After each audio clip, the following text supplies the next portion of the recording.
Hello everyone. I am Mr. Night Crime. I know many of you enjoy listening to these videos as you fall asleep. So before you drift off, I would love for you to leave a comment letting me know where in the world you are tuning in from, and if you are enjoying the story, don't forget to like and subscribe.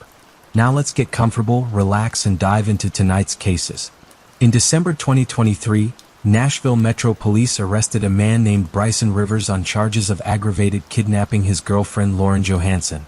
The charges were filed by Lauren's father, Lance Johansson, who told the police that Rivers kept his daughter hostage and brutally beat her during their vacation in Tennessee. During Rivers' trial, Lance Johansson told the judge if the accused was ever released from jail, he would kill his daughter. And that's exactly what happened when Bryson Rivers got out of jail after 7 months. How was a culprit released on bond able to kill his girlfriend?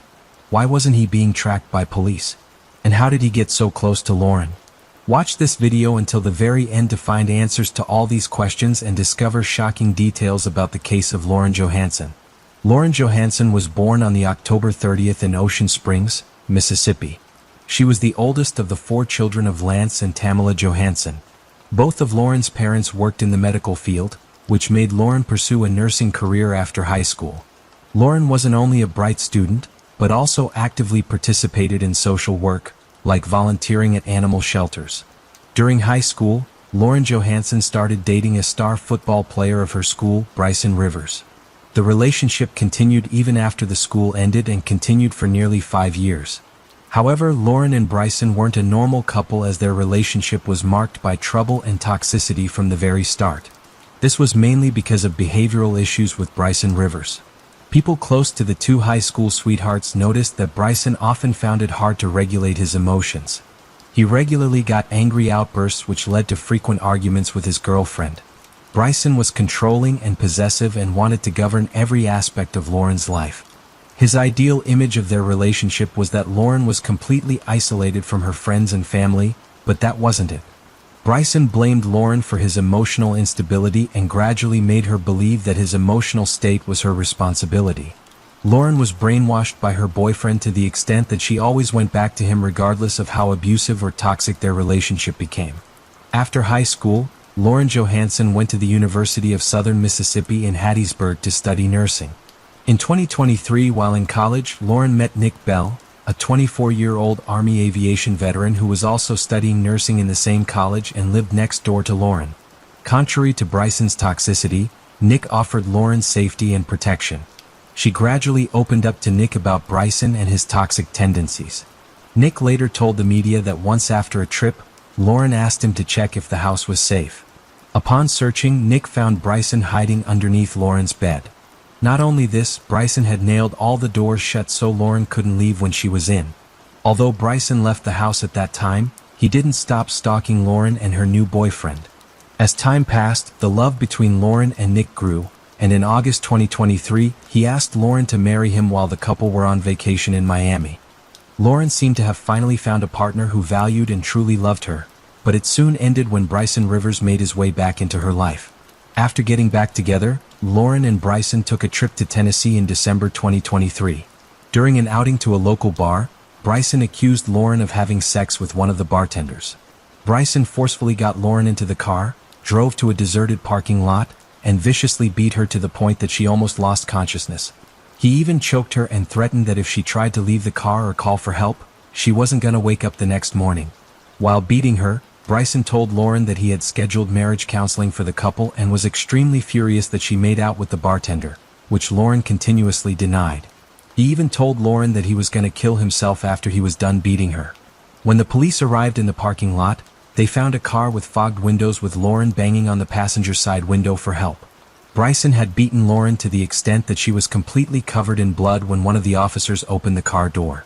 Lauren's injuries were so serious that she had to be hospitalized for 2 days. Bryson, on the other hand, acted as if nothing had happened at all. When he was being arrested, he calmly asked the police officers the reason for his arrest, despite knowing very well that he had just physically assaulted his girlfriend with rocks and a pistol. Bryson Rivers was arrested and taken to a Nashville jail. As for Lauren Johansson, she visited a domestic violence center. Lauren told the authorities that although she carried a gun with her and it was in her bag on the back seat of the car, Bryson Rivers forcefully prevented her from reaching the gun. Her official statement also said the car was in the parking lot for nearly an hour, and she blew up the horn every time a vehicle passed in hopes that someone would come to her rescue. She also told the authorities that Bryson held his forearm against her throat until she got dizzy.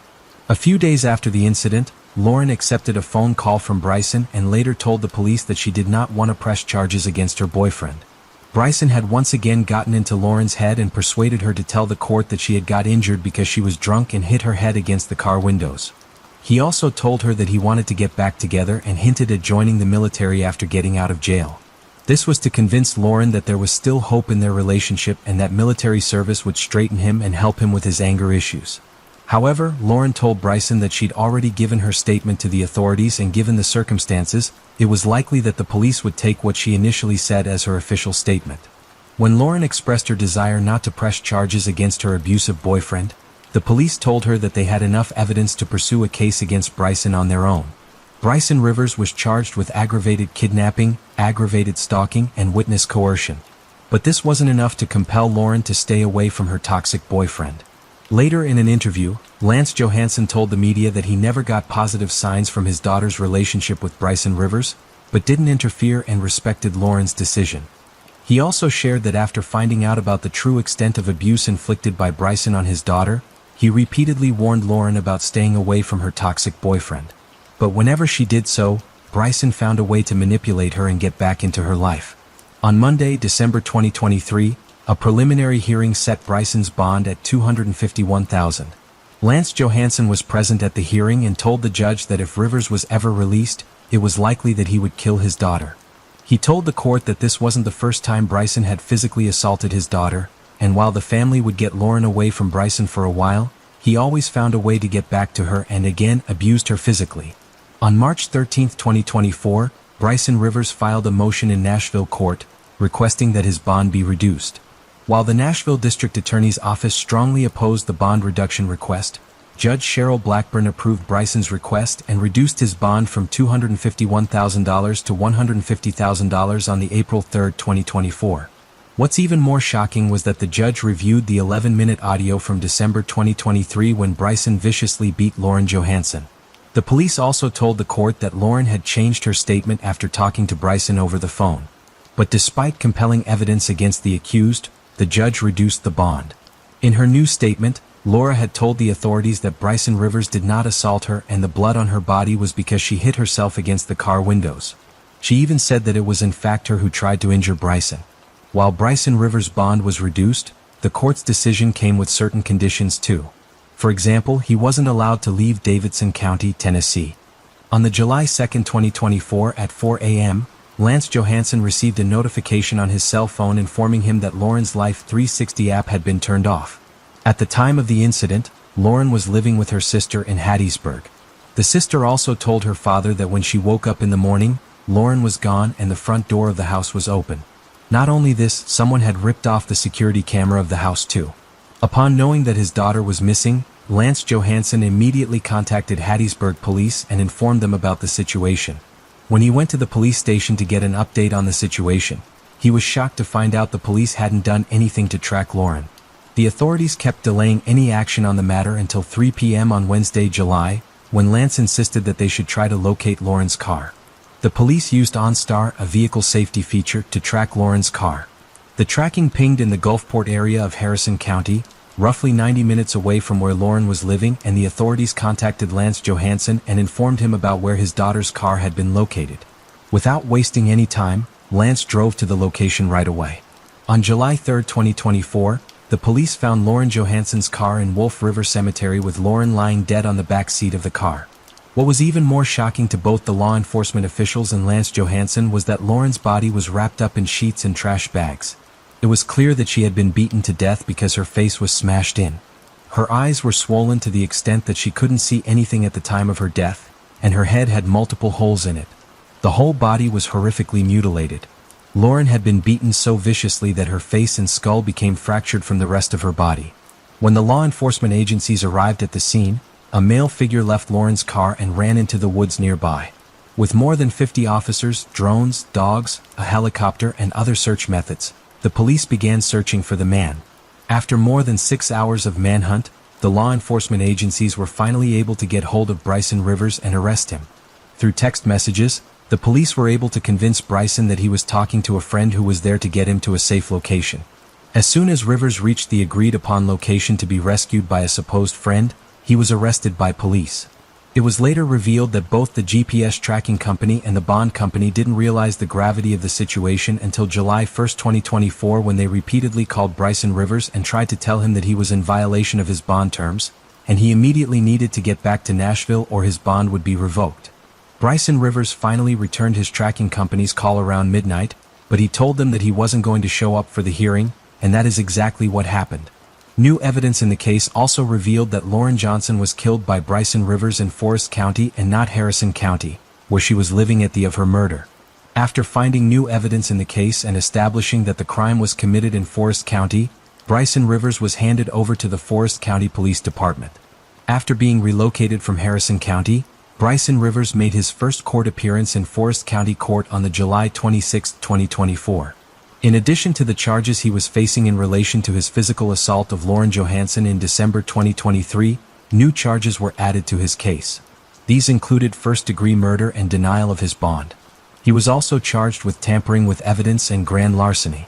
The prosecutors told the court that they believed that Lauren Johansson was killed by Bryson Rivers near her residence in Forest County and that her body was moved across the county lines to Harrison County. The preliminary trial date of Bryson Rivers was set for 1:30 p.m. on the July 31st at the Gulfport Justice Court in Harrison County, and his bond was set at $1 million. On August 23, 2024, Bryson Rivers appeared in the court of Judge Gay Polk Payton, and his lawyer requested for a bond. However, the request was denied. Daniel Benoit, investigator for the Forest County Sheriff's Department, gave an update about the investigation and shared important updates. According to Benoit, his department found video footage from the week when Bryson Rivers was released on bond. The footage showed that Lauren Johansson and Bryson Rivers voluntarily visited a hotel together. The phone records submitted to the court showed that on the July 2nd, Bryson Rivers tried to contact Lauren Johansson 126 times. Benoit told the court that Bryson consistently asked Lauren about her whereabouts. However, she never responded to her calls or messages. Between July 1st and July 2nd, Bryson Rivers also visited his mother's house in McHenry. According to the Forest Police Department, on July 2nd at 2:15 a.m., he sent a message to his friend and asked him to drive him to Hattiesburg. Security cameras in the neighborhood where Lauren Johansson was living in Hattiesburg spotted Bryson Rivers in the early morning hours of the July 2nd. Due to the recent events, Lauren Johansson had installed 11 cameras at her residence. However, when she went missing and the police officers searched her home, they found that 5 of the cameras were stolen. Rivers was captured in the security cameras at 3:58 a.m. and could be seen heading towards Lauren's house. At the time, there were 3 people in the house, which included Lauren Johansson herself, her sister, and a friend named J.C. Wilson. Lance Johansson told the media that Lauren had likely called J.C. Wilson to her house for her protection because he had already told her daughter that Bryson Rivers was out of jail and she should be safe. Security footage showed Bryson Rivers walking from Lauren's house around 5:11 a.m. for a brief moment before running back in. When Rivers left the house for the second time, he wasn't wearing a shirt. Lauren Johansson's car left her house at 5:51 a.m., with the police believing that Lauren was alive at the time. The GPS data showed that Bryson drove around Hattiesburg, but he didn't take direct routes. During this time, several traffic cameras captured the car on the road, but he was the only person seen inside the vehicle. Bryson Rivers first drove downtown, then to Chain Park.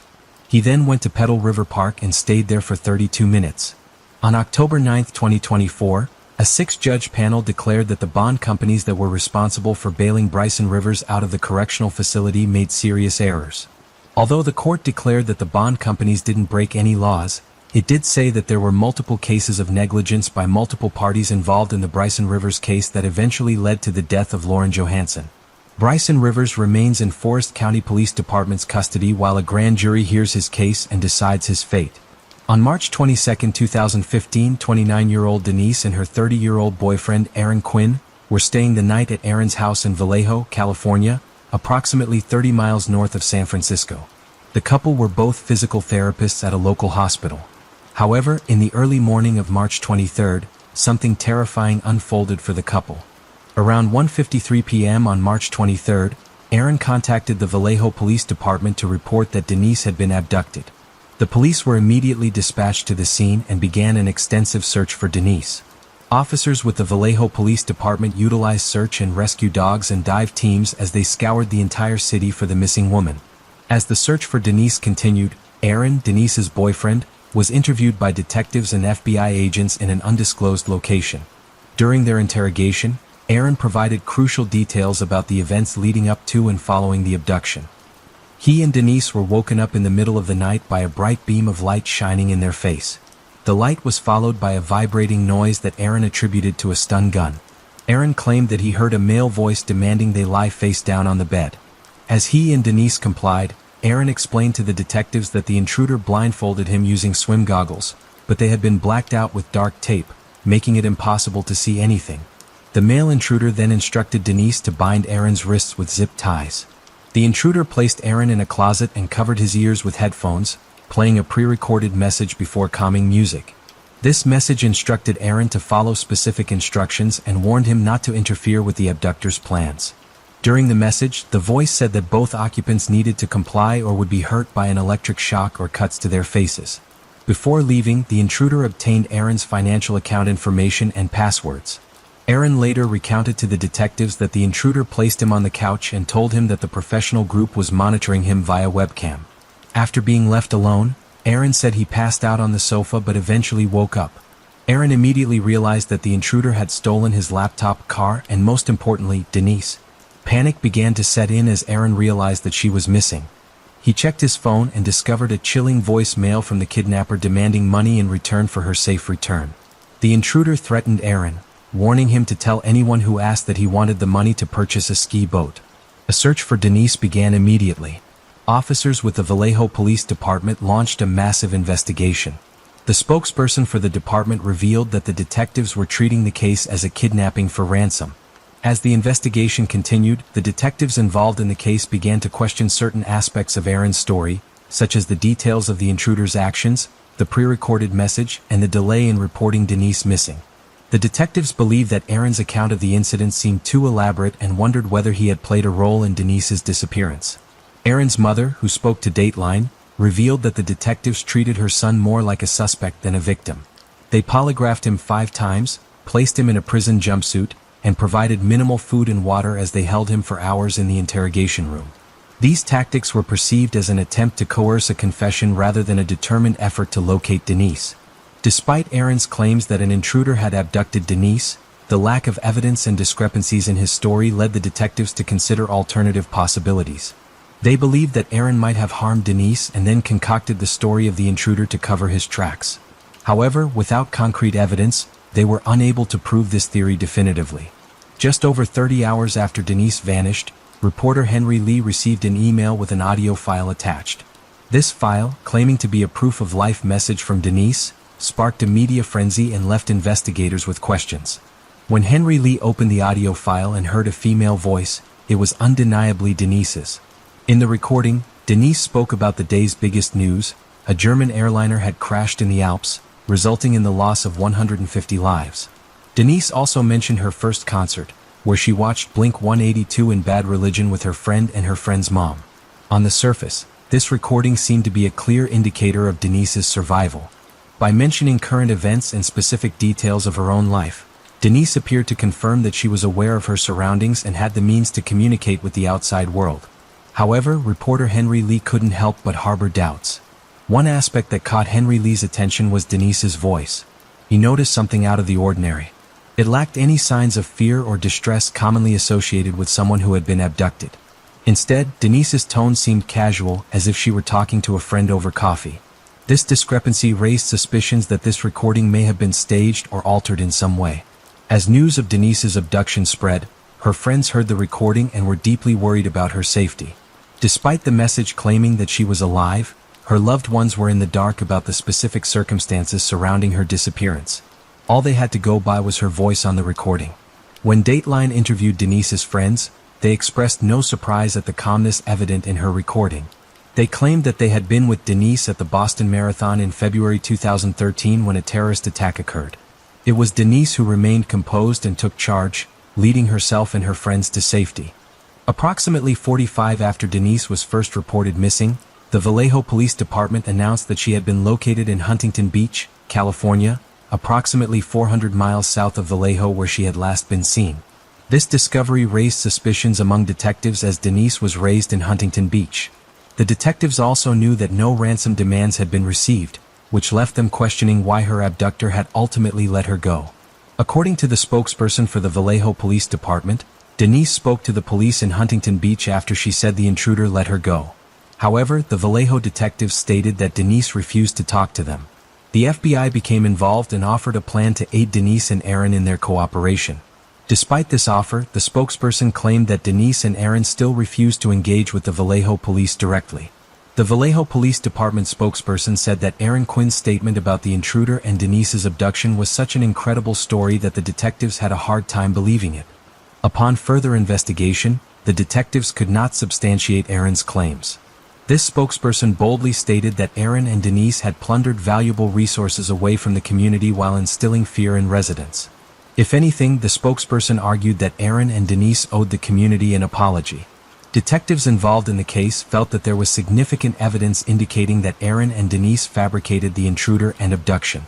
Aaron's initial story to the detectives stated that he gave the intruder his credit card information, but further investigation revealed that no one attempted to access his bank accounts. Additionally, Aaron claimed that intruder had called him a few times from a blocked number, yet the detectives believed that Aaron may have pre-programmed another phone to call his cell to fool them. One day after the Vallejo Police Department held their press conference condemning Aaron and Denise, Denise visited the Vallejo Police Department and spoke to the detectives. During her interview, Denise revealed that in addition to being kidnapped, she'd also been sexually assaulted. This revelation shocked the detectives who had initially dismissed Denise's claims as a hoax. Denise's case took a twist when a reporter named Henry Lee received an email that seemed to provide evidence of Denise's innocence. This email, purportedly written by the person who claimed to have abducted Denise, challenged the accusations against her. The email writer expressed anger at the suggestion that Denise had fabricated her story. They emphasized that they would not stand by and watch the life of a good person be ruined by false accusations. To support their claims, the writer attached two images to the email. In the first image, there was a water gun painted black with a flashlight attached to it. While this might seem innocent, the water gun could resemble a real weapon in the darkness. The second image depicted a bedroom with cardboard on the windows. According to the writer, this is the room where they held Denise during her abduction. These images, if genuine, potentially added credibility to the writer's statements. However, without additional evidence or verification, their authenticity remained in question. Denise Hoskins' abduction case remained shrouded in controversy, with many people questioning the truth behind Denise's claims. News of Denise's abduction and return hit the media like a firestorm. Reporters dubbed the event the Gone Girl case due to its resemblance to the novel and movie, which were centered around a woman who faked her disappearance to frame her husband for murder. The insinuation that Denise and Aaron had lied about the break-in and kidnapping infuriated their loved ones. Comparisons were drawn between the fictional case in Gone Girl and the real abduction of Denise Hoskins.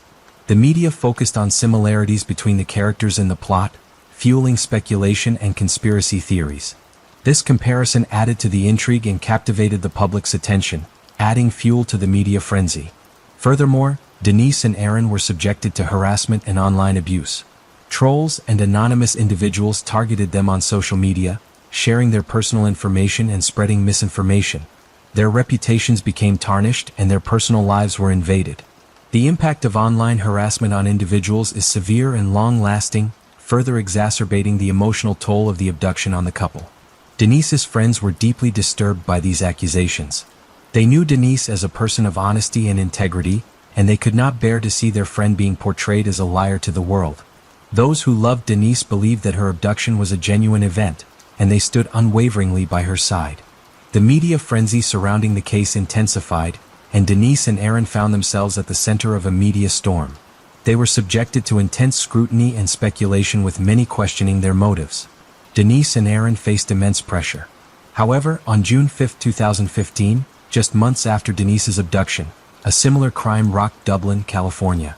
This incident would provide crucial evidence contradicting the hoax accusations in Denise's case. Around 3 a.m., an intruder broke into a home in Dublin. The homeowner, awoken by the commotion, found himself face to face with the intruder.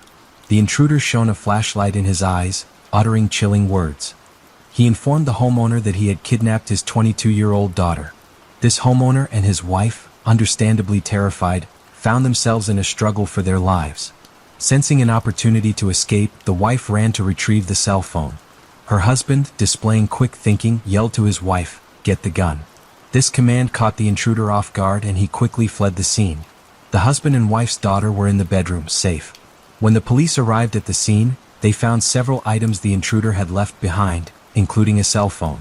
The detectives managed to trace the phone found at the Dublin crime scene to 38-year-old Matthew Mueller. After obtaining a search warrant for Matthew Mueller's arrest, officers headed to the family cabin in South Lake Tahoe, where they believed he was hiding. Upon arrival in South Lake Tahoe, officers arrested Matthew and took him into custody. The subsequent search of Matthew's home revealed several crucial pieces of evidence. First, investigators discovered a BB gun that matched the description provided by Denise's abductor. Additionally, investigators found a super soaker painted black and equipped with a flashlight and laser pointer, the same one depicted in an image sent to reporter Henry Lee by the kidnapper. Furthermore, investigators stumbled upon a room in Matthew's cabin that bore a striking resemblance to the one described by Denise's abductor to Henry Lee. The windows were boarded up and the room appeared secluded. In addition to the BB gun and super soaker, investigators recovered a pair of swim goggles with lenses covered by black tape. Intriguingly, a long blonde hair was attached to the tape. This hair sample was sent to the California State Crime Lab for analysis, and the results came back as a match for Denise. This revelation undermined the hoax theory and raised suspicions that Matthew was involved. Furthermore, investigators conducted a thorough search of Matthew's car, finding a number of items of interest. A forensic examination of his GPS navigation system revealed that one of the addresses programmed into the GPS was the location near Huntington Beach, where Denise claimed her abductor had left her. This discovery further strengthened the case against Matthew and suggested that Denise's abduction was more than just a fabrication.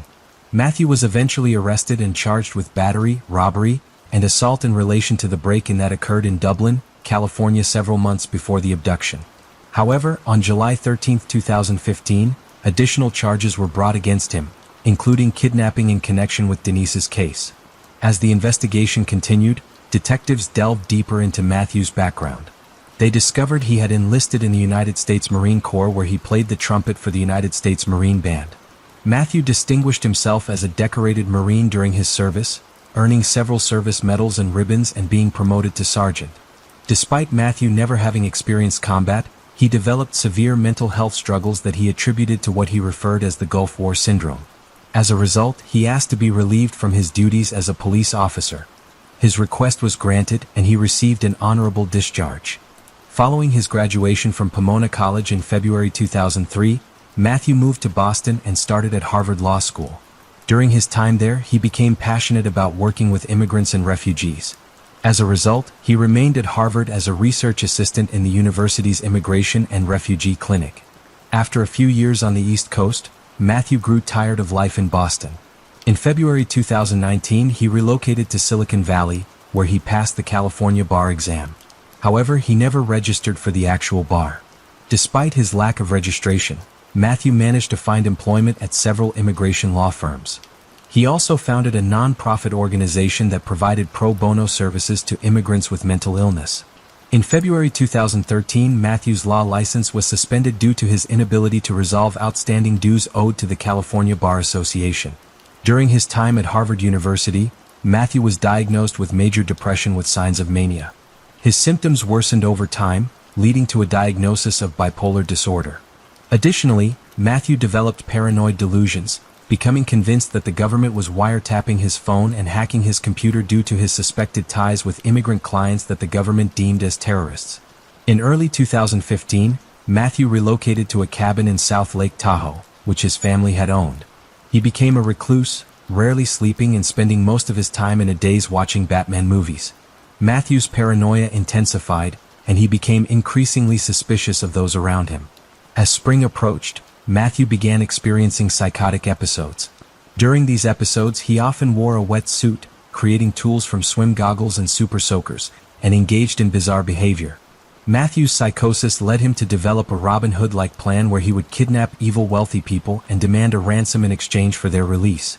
This act was morally justified to him due to his distorted perception of reality. In September 2016, Matthew pleaded guilty to one count of kidnapping and was sentenced to 40 years in prison. He faced additional state charges of kidnapping, burglary, robbery, and 2 counts of sexual assault by force. Denise found herself compelled to take the stand as a witness during one of Matthew Mueller's trials. Her testimony was intense as she described in detail the harrowing experience she'd endured at the hands of the accused. Acting as his own attorney, Matthew Mueller graced the courtroom in a suit while shackled. However, what stood out the most during this testimony was Denise's remarkable composure as she faced her attacker head-on.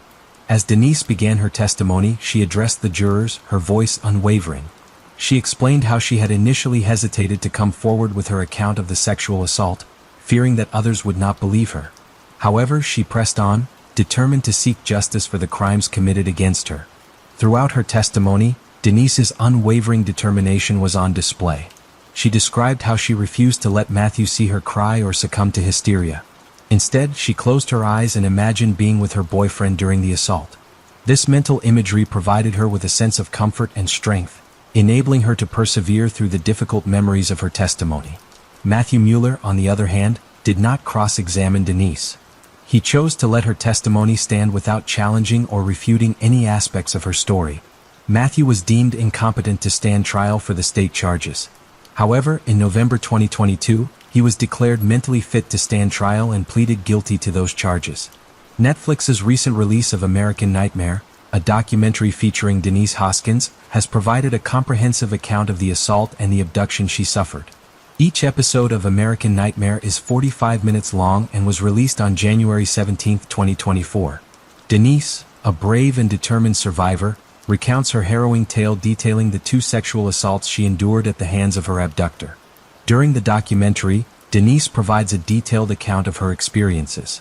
She revealed how the assailant, who claimed to be a military veteran, sexually assaulted her twice. Denise claimed that she told her abductor she had been sexually abused as a child, hoping it would deter him from repeating the offense. However, her hopes were shattered when he assaulted her again. The assault informed Denise that he had recorded both assaults and would release the footage if she went to the police. This terrifying ultimatum left Denise fearing for her safety and the safety of her loved ones.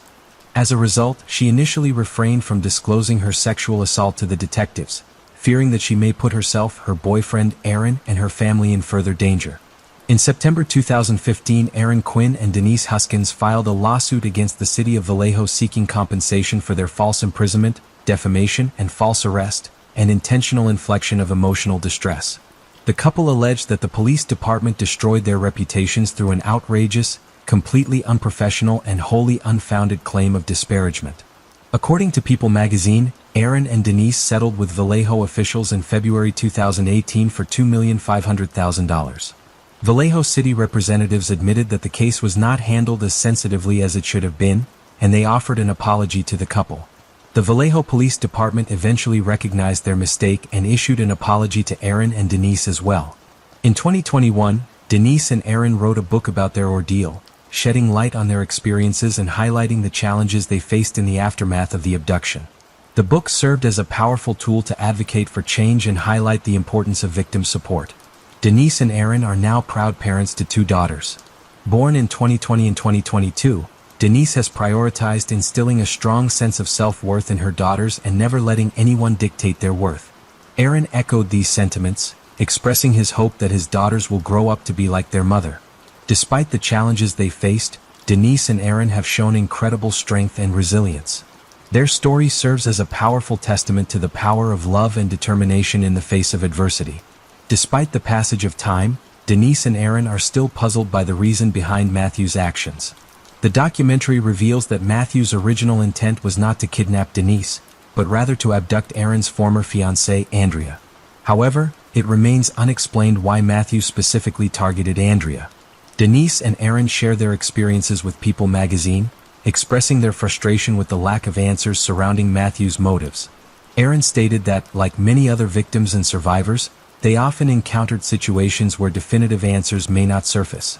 He emphasized the importance of moving forward by focusing on what truly matters, such as their children and work. Aaron emphasized that getting stuck on finding answers could be detrimental to the healing process. He and Denise recognized that they may not receive a definitive explanation as to why Matthew targeted them. Despite the lack of closure, they continue to move forward, prioritizing their well-being and the well-being of their children. Denise and Aaron's focus remains on moving forward and rebuilding their lives, regardless of the reasons behind Matthew's actions. What happened during Denise Huskin's abduction case serves as a stark reminder of the potential consequences when hasty judgments are made without sufficient evidence. The Vallejo Police Department's initial dismissal of the case as a hoax undermined the victim's credibility and hindered the investigation process. This incident underscores the importance of due process and the need to thoroughly investigate all leads before dismissing them as false or fabricated. By doing so, law enforcement agencies can ensure that all potential victims receive the attention and support they deserve. Matthew Mueller is currently incarcerated at the Federal Correctional Institution, FCI, in Tucson, Arizona. He is serving a 31-year state sentence that will run concurrently with a 40-year federal sentence. Concurrent sentences refer to multiple sentences being served at the same time, but they do not merge into a single sentence. In Mueller's case, both his state and federal sentences will run simultaneously. According to the court records, Matthew Mueller's release date is July 8, 2049. This date means he is expected to complete his state and federal sentences and be released from prison that day. However, it is important to note that this date is subject to change and can be affected by various factors, including good behavior, participation in rehabilitation programs, and any changes in sentencing laws or regulations. Kendra Hatcher was born in a small town outside of Chicago, Illinois. From a young age, she exhibited a nurturing and caring nature. Her parents instilled in her the importance of helping others and making a difference. During college, Kendra developed a passion for dentistry and decided to focus on podiatrics.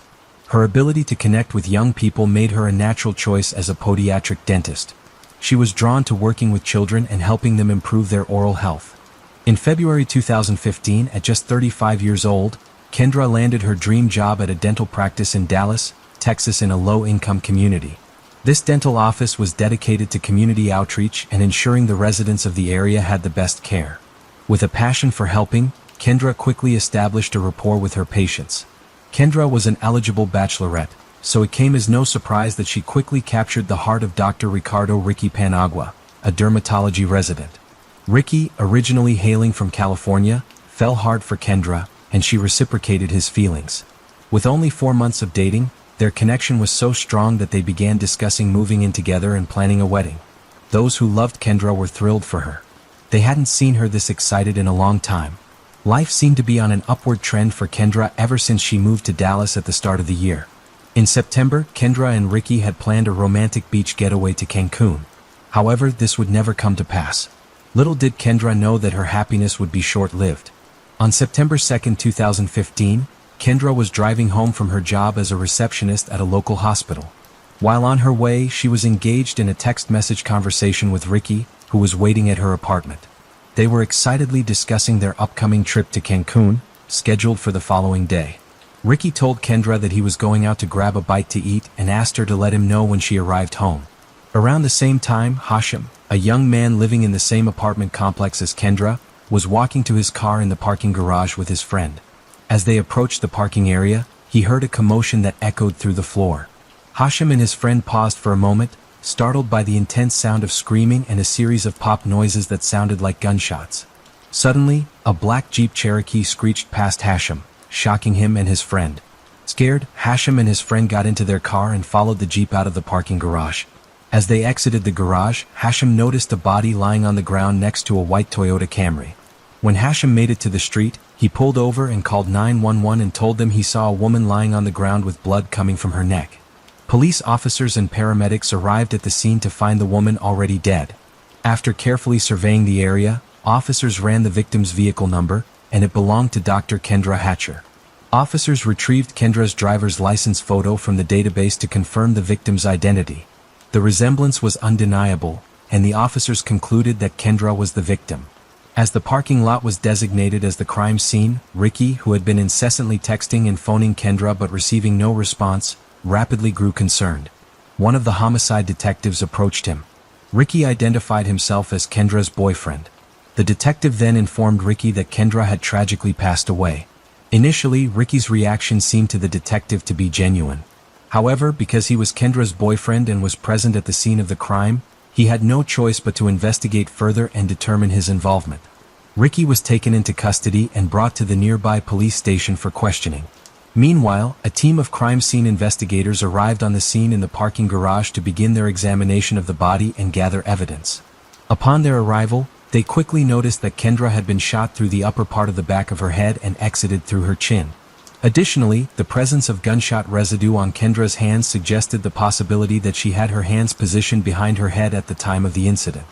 Based on the evidence found at the crime scene, the detectives believed that whoever shot Kendra was standing over her and executed her. Investigators also found a shell casing from a .40 caliber weapon. At the crime scene, investigators stumbled upon a magazine from a handgun. This discovery led detectives to believe that the shooter, in a moment of haste, may have accidentally hit the release on the gun, causing the magazine to pop out. Upon examination, it was found that the magazine did not contain any DNA or prints that could help identify a suspect. The crime scene provided several crucial clues, but one item stood out. Kendra's purse was missing. This absence led detectives to believe that the motivation behind her murder may have been a robbery gone wrong. With security cameras in various parking garage areas, the detectives sought access to the footage from the apartment complex management. As the detectives waited for the CCTV footage to be reviewed, they interviewed Ricky at the police station. Throughout the interview, Ricky appeared shocked and disoriented. Despite the lack of evidence suggesting Ricky's involvement in Kendra's shooting, the detectives couldn't rule him out as a suspect. However, at the end of the interview, detectives released Ricky as they did not have sufficient evidence to charge him. When the security camera footage from the garage came in, the detectives were confronted with a series of chilling events. The video showed that at 7:15 p.m. on September 2nd, a black Jeep Cherokee followed a resident through the parking garage and parked in a spot. About 20 minutes later, at 7:42 p.m., a white Toyota Camry pulled into the garage. As Kendra pulled into her designated parking spot, the suspect left the Jeep and walked out of frame, heading in the direction of Kendra's car. The Jeep abruptly reversed and the suspect walked back into the vehicle, entering the passenger side. Then the Jeep sped out of the parking garage.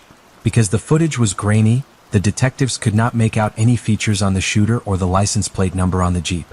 However, one crucial piece of information came to light during the review of the security camera footage. The Jeep driver, a woman, was seen on one of the cameras as she exited the garage. One of the detectives took a still image of the woman's face and released a widely publicized picture. This photograph was paired with a picture of the black Jeep Cherokee. 2 days after Kendra's death, Jose Ortiz contacted the police and said he wanted to speak to the detectives working on the case. Jose agreed to meet with the detectives at the police station. During their meeting, Jose informed the detectives that the Jeep seen on the news belonged to him. He recognized the characteristics of the vehicle, such as the customized rims and bumper trim, which made him confident that it was indeed his car. However, Jose denied any involvement in the crime. He expressed a strong desire to clear his name and stated that he had loaned his Jeep to his friend, Brenda Delgado, on September 2nd. Jose claimed that there was no way Brenda was the driver of the vehicle because at the time of Kendra's murder, he and Brenda had been eating dinner at Chili's. Jose revealed that Brenda had threatened him after he confronted her about the fact that his Jeep, which he had let her use, had been on the news and involved in a crime. Brenda had told him to leave the police out of the issue, or else there might be need for authorities to question his immigration status. Furthermore, Brenda had offered to pay for the Jeep to be painted, so it didn't match the car the police were looking for. This revelation piqued the detectives' interest as they became increasingly convinced that Brenda may have valuable information about Kendra's murder. That same day, September 4th, the detectives called Brenda Delgado and asked her to come to the police department for an interview to learn more about her. Through the search, they discovered that Brenda had immigrated from Mexico to Dallas as a little girl. Those who knew Brenda described her as quiet and reserved, yet they always noticed an upbeat energy about her. At the time of the murder, Brenda was 33 years old and was diligently working towards obtaining her certification as a dental hygienist. Her professors at the dental hygienist school spoke highly of her and praised her ambition and drive. They believed she had great potential and a bright future in the field. When asked if she knew the victim, Brenda denied having any knowledge of who Kendra was. Furthermore, she claimed to have spent the evening of September 2nd with her boyfriend, Jose, at Chili's restaurant. To support her alibi, Brenda presented the detectives with a receipt from Chili's as proof of her whereabouts that night. However, the detectives found certain aspects of Brenda's story suspicious. The fact that Brenda had the receipt from the dinner 2 nights earlier raised a red flag. They believed it was unusual for someone to have such an old receipt readily available. Brenda inquired as to why her name had surfaced as a potential suspect. The detectives replied that Jose Ortez had come forward and stated that Brenda had borrowed his Jeep. However, according to Brenda, her friend, Crystal Cortez, had borrowed the Jeep, not her. She provided the detective with Crystal's phone number and suggested they call her in for an interview. During the investigation, Crystal Cortez was interviewed in the interrogation room, and Brenda Delgado was in the other. Crystal admitted to driving the black Jeep Cherokee seen on the CCTV footage on the day and time of Kendra's murder. She stated that she and her son wanted to go to the park. And on their way there, a man suddenly jumped into the back seat of the Jeep. Crystal recalled how the man pulled a gun out and pointed it directly at her head. Terrified for herself and her child, she begged the man not to harm them. However, her pleas were brushed aside. The man ordered Crystal to drive, threatening her if she did not comply. With the gun still held to her head, Crystal reluctantly followed the man's instructions, complying with his demands. They made their way to the apartment parking garage where Crystal tailgated a resident's car and entered a little after 7 p.m. Then she pulled into a spot and waited. Just then, a white car drove by and the man emerged. Crystal heard gunshots and she feared that the man had shot someone. The man returned and told her to leave. Crystal complied, driving the man to an area in downtown Dallas before dropping him off and leaving her and her son alone. In the video, Crystal was seen driving the Jeep into the parking garage, seemingly on the morning of the murder. However, it was evident that her son was not accompanying her, contradicting her story. The detectives were convinced that Crystal's account was false and pressed her for further details. As the conversation continued, the detectives questioned Crystal's claim that she was forced to drive to the apartment complex at gunpoint. They asked why she didn't attempt to escape or seek help during the encounter. The CCTV footage provided compelling evidence that Crystal had been waiting for the suspect to return to the Jeep before leaving. This evidence raised suspicions about the true nature of the incident. Faced with the mounting evidence and the detectives' persistent questioning, Crystal eventually confessed to the planned attack on Kendra. However, she insisted that she didn't know the man with her possessed a gun. She claimed that they had only intended to rob Kendra, not harm her. According to Crystal, Kendra did not willingly hand her bag over, which led to an altercation and ultimately the man shooting her. Crystal said that after the shooting, the man returned to the Jeep and told her not to tell anyone about the incident or he would kill her. Crystal claimed that her friend Brenda Delgado had come up with the idea. The detectives pressed Crystal for more information, seeking to understand the connection between Brenda and Kendra. She divulged that she believed Kendra and Brenda were interested in the same man. This revelation raised interesting questions about the nature of their relationship and whether it could have played a role in the murder. During the investigation, the detectives discovered that Ricky had been in a relationship with Brenda Delgado for 2.5 years. The couple ended their relationship in June 2014. They decided to give it another shot by December of the same year. However, this attempt proved short-lived as they broke up for good in February 2015. Just weeks after breaking up with Brenda, Ricky met Brenda again and quickly developed feelings for her. He moved quickly, updating his profile picture on Facebook to include himself and Kendra. This sudden change set off alarms for Brenda, who felt threatened by their new relationship. Crystal alleged that Brenda had approached her with an offer to commit a robbery. According to Crystal, Brenda claimed she wanted to steal Kendra's purse and promised to pay her $500 in return for her involvement. However, Crystal insisted that the intention was never to murder Kendra, but rather to rob her. The detectives, suspicious of Crystal's claims, decided to confront Brenda in a separate interrogation room. They informed Brenda that they had discovered that she had been in a romantic relationship with Kendra's boyfriend, which Brenda denied having any knowledge about. Despite their suspicions, Brenda continued to insist that she had no involvement in Kendra's murder. With the woman's consent, the detectives thoroughly searched Brenda's and Crystal's cell phones. They discovered that the two had met for lunch on the day Kendra was killed. Additionally, they saw that Brenda had given Crystal the promised $500 in cash. Further investigation revealed a photograph on Crystal's phone taken after the payment was made. This photo shows Crystal holding the money in the shape of a heart. What disturbed the detectives was that Crystal did not show any signs of being upset or scared. Instead, she appeared to revel in the situation. The detectives returned to Crystal's interrogation room where they questioned her about the selfie they had found on her phone. They asked why she appeared to be so happy and carefree if she was so disturbed by Kendra's death as she had claimed earlier. The detectives pressed further, questioning Crystal on the identity of the man who shot Kendra. Crystal hesitantly revealed that she believed the shooter's name was Lamar.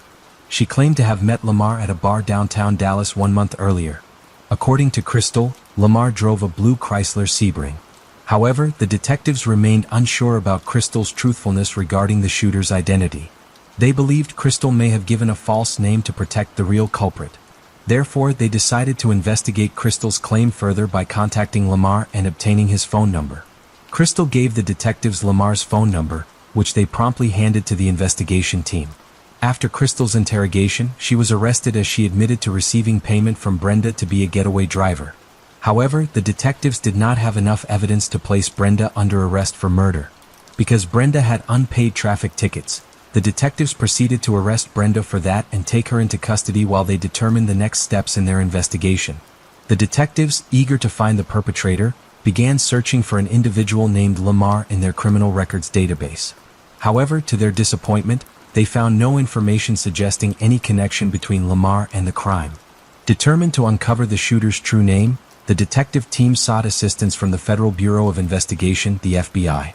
With their assistance, the detectives tracked down the phone number Crystal had given them, claiming it belonged to the shooter. Upon conducting surveillance on the home connected to the phone number, the officers observed a blue Chrysler Sebring parked in the driveway. This description matched the vehicle Crystal had claimed the shooter owned. On September 30th, nearly 1 month after Kendra's murder, a man was observed exiting the house. He got into the Chrysler Sebring and pulled out from the driveway. The officers followed the car to a nearby parking lot where the FBI made direct contact with the driver. Agents from the FBI identified the driver of the blue Sebring as 31-year-old Christopher Love. Upon apprehending Christopher, his vehicle was transferred to the auto impound lot for processing. During the search of Christopher's car, the crime scene investigators discovered a .40 caliber firearm, the same caliber used to shoot and kill Kendra. This discovery prompted the detectives to rush to the firearm lab to conduct a test-fire test. Within 1 hour, the results of the test confirmed that the shell casing found at the crime scene was indeed a match for Christopher's gun. The implications of this discovery were significant as it directly linked Christopher to the shooting.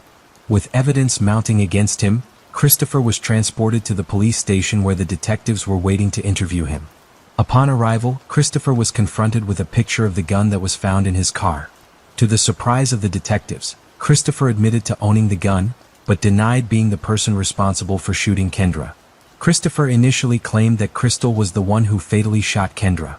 However, the detectives discovered that Crystal had been driving the Jeep at the time of Kendra's death based on the CCTV footage.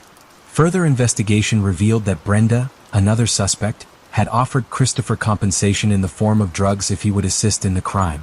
Christopher claimed that Brenda had told him that Kendra had stolen drugs from her house and also had a connection to a drug cartel. However, when confronted by the detectives, they revealed that Kendra had no drug connections and was a beloved children's dentist. Based on the new information, Christopher was charged with capital murder and placed in the Dallas County Jail. Brenda, on the other hand, was held in custody initially. However, she eventually paid the fine for her parking ticket on September 5th and was released from custody. When Brenda was released from custody, she wasted no time in fleeing the country. She boarded a bus and headed to the Mexican border, hoping to evade capture. However, the authorities were vigilant in their search for Brenda and swiftly took action. The detectives contacted the media, issuing a public alert that Brenda was wanted for capital murder. They urged Brenda to turn herself in. Unfortunately, Brenda had no intention of heeding these calls. Instead, she crossed the border into Mexico where she remained hidden for months. The Dallas Police Department, FBI, and local Mexican authorities joined forces to locate her and bring her to justice. The exhaustive search for Brenda involved various resources and strategies. Detectives combed through surveillance footage, interviewed potential witnesses, and conducted thorough background checks. Their relentless efforts paid off 7 months later in April 2016 when Brenda was finally located in Mexico. With Brenda in custody, the authorities faced the challenge of extraditing her to the United States. However, there was one crucial condition that needed to be met. The United States had to promise that they would not seek the death penalty against her. After negotiations, the United States agreed to the conditions put forth by Mexico.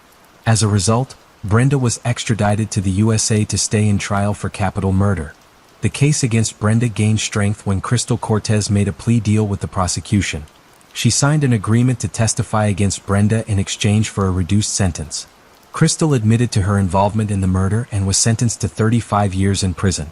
In February 2019, during Brenda's trial, Crystal testified that in September 2015, while Brenda was eating dinner with Jose at Chili's for an alibi, she and Christopher Love snuck into the parking garage at Kendra's apartment complex and awaited Kendra.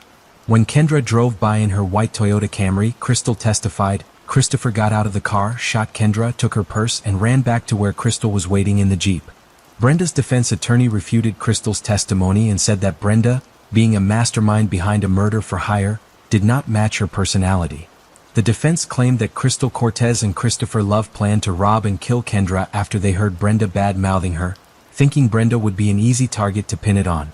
After deliberations, the jury found Brenda guilty of capital murder. Brenda received a life sentence without parole. On October 31, 2018, Christopher Love was also found guilty of capital murder and was sentenced to death. Imagine the joy of a 13th birthday party, a celebration filled with laughter, cake, and the promise of adventure. But what if that joy was shattered in an instant? What if the very people entrusted to protect a child were hiding dark secrets? Meet Madeline Soto, a bright and spirited girl from Kissimmee, Florida. Just one day after her birthday celebration, she vanished without a trace, leaving her family and community in turmoil. As the last activities of her life started to swoop into place, investigators came to realize the haunting tales of betrayal and deception, which would mark a turning point in the lives of those involved. Prepare yourself for a journey through heartbreak and horror as we unravel the tragic tale of Madeline Soto, a story that serves as a haunting reminder of dangers that can hide behind closed doors and the profound impact of misplaced trust. On February 26, 2024, a seemingly ordinary day shattered into chaos for the Soto family. 13-year-old Madeline Soto had just celebrated her birthday, surrounded by her friends and family filled with dreams and hopes of the future. But as the sun set on that fateful day, Madeline would vanish without a trace, plunging her loved ones into a nightmare from which they may never awaken. In the days that followed, investigators uncovered a disturbing reality hidden beneath the surface of Madeline's life, a web of secrets and troubling dynamics that would lead to heartbreak and horror. The last person to see her was her mother's boyfriend, Stephen Stearns, who claimed he dropped her off at school that morning. However, it was obvious, especially as the search became more committed, that the entire tale was riddled with inconsistencies, and trust was the last concern on anyone's mind. What started off as helping locate a lost child immediately shifted to a nasty, detestable investigation filled with more than enough shocking information and staggering facts. The community rallied together, but with each passing hour, hope dwindled as dark truths began to emerge. Join us today as we explore the chilling case of Madeline Soto. Madeline Soto's life was woven with both joy and turmoil, shaped by the dynamics of her family. At just 13 years old, she lived with her mother, Jennifer Soto, in the Venetian Bay Village complex in Kissimmee, Florida. Their home, well filled with love, was not without its challenges. Jennifer, a dedicated mother, often found herself at odds with her daughter, leading to frequent arguments that left both feeling frustrated and misunderstood. Madeline was diagnosed with ADHD, which affected her ability to focus and contributed to her struggles in school. Teachers described her as a sweet girl, prone to distraction but possessing a kind heart. However, in the months leading up to her disappearance, friends began to notice a shift in her demeanor. Madeline often seemed sad and fatigued, sometimes crying without explanation. She confided in her friends about her mother's struggles with mental health, referring to Jennifer as bipolar and expressing feelings of isolation. Adding complexity to their relationship was the presence of Stephen Stearns, Jennifer's boyfriend, though Madeline spoke affectionately about him, calling him stepfather and often reaching out for comfort during conflicts with her mother. The dynamics of the household were anything but simple. Stephen had taken on a fatherly role in Madeline's life. However, this arrangement raised eyebrows among those who knew them. In early 2024, Madeline began voicing an unsettling desire to escape her home life. She shared plans with her friends about building a house in the woods as soon as she turned 13, a dream that seemed innocent at first but took on a darker tone when viewed through the lens of her subsequent disappearance. As February 26th approached, a day that should have been filled with excitement following her birthday celebration, tensions were palpable within the Soto house. The morning began like any other. However, it would soon spiral into chaos that would change everything. Madeline's living situation was a blend of affection and conflict. While she cherished moments spent with Stephen and often sought his support during difficult times, the underlying issues within the household loomed large. As investigators began to retrace Madeline's last movements and dive deeper into her family dynamics, they would uncover shocking truths that hinted at the tragic fate awaiting this bright young girl. On February 26, 2024, the day began like any other. Jennifer Soto woke up early to the sound of her boyfriend, Stephen Stearns, taking their dog out for a walk. In her sleepy haze, she returned to the bed, blissfully unaware of the dark turn her day would take. As the morning filtered through the curtains, the family dynamic seemed normal, but beneath the surface lay tension and unspoken fears. Stephen drove Madeline to school that morning, but instead of dropping her off directly at Hunters Creek Middle School, he made a fateful decision to leave her at Peace United Methodist Church, conveniently located across the street. It was around 8:30 a.m. when he dropped her off. Surveillance footage later captured Madeline lingering in the church parking lot for several minutes. Her small figure was seen sitting on the ground, seemingly lost in thought. As time passed, she stood up and walked towards the school, but she never arrived. In those crucial moments, no one could have imagined that this would be the last time anyone would see Madeline. The innocence of a typical school day was shattered as she disappeared into thin air. At some point during the day, Stephen told Jennifer that he had factory his phone in an attempt to update it. As the clock ticked on and morning turned to afternoon, Madeline's absence began to raise alarms. Stephen's casual dismissal of his responsibility and Jennifer's obviousness to the danger lurking in their midst would soon come to haunt them both. Around 4:30 p.m., Jennifer Soto arrived at Hunters Creek Middle School, her heart filled with anticipation to pick up her daughter. However, as she scanned the crowd of students streaming out of school, a sinking feeling began to wash over her. Madeline was nowhere to be found. Concern quickly turned to panic when school administrators informed Jennifer that Madeline had never attended classes that day. The realization hit her. Something was terribly wrong. In a frantic attempt to locate her daughter, Jennifer searched nearby locations, including her mother's office, where she thought Madeline might have gone after school. As she drove through the familiar streets, anxiety gripped her heart. She checked every corner and called out Madeline's name, but there was no response. The world around her felt increasingly surreal as the minutes ticked by. After exhausting all possible locations and failing to find any sign of her daughter, Jennifer's desperation grew. She reached out to friends, hoping they had seen Madeline or could offer some insight into where she might be. Social media became a tool for outreach as she posted about Madeline's disappearance, pleading for anyone with information to come forward. As dusk approached and the sun dipped below the horizon, Jennifer realized that time was slipping away. With dread setting in her stomach, she made a difficult decision to report Madeline missing around 8 p.m. The weight of uncertainty bore down on her as she dialed 911, knowing that every passing moment could mean the difference between finding her daughter safe or facing an unimaginable tragedy. When Jennifer Soto finally dialed 911 to report her daughter missing around 8 p.m., the weight of her fear was palpable. The response from law enforcement, however, was not immediate. It took several hours for deputies to arrive at the scene, leaving Jennifer in a state of growing anxiety as she paced the school grounds, desperately hoping for news of Madeline. By the time officers responded, nearly 12 hours had passed since she last saw her daughter. As the deputies arrived, they began to gather information from Jennifer and Stephen Stearns, who had accompanied her. Their initial questions focused on Madeline's last known whereabouts and any potential leads that might help locate her. With each answer given by Jennifer and Stephen, investigators noticed inconsistencies that would later raise red flags about Stephen's involvement in Madeline's disappearance. The following day, February 27th, law enforcement launched an extensive search operation that would involve over 100 personnel from various agencies, including the Orange County Sheriff's Office and local volunteers from the community.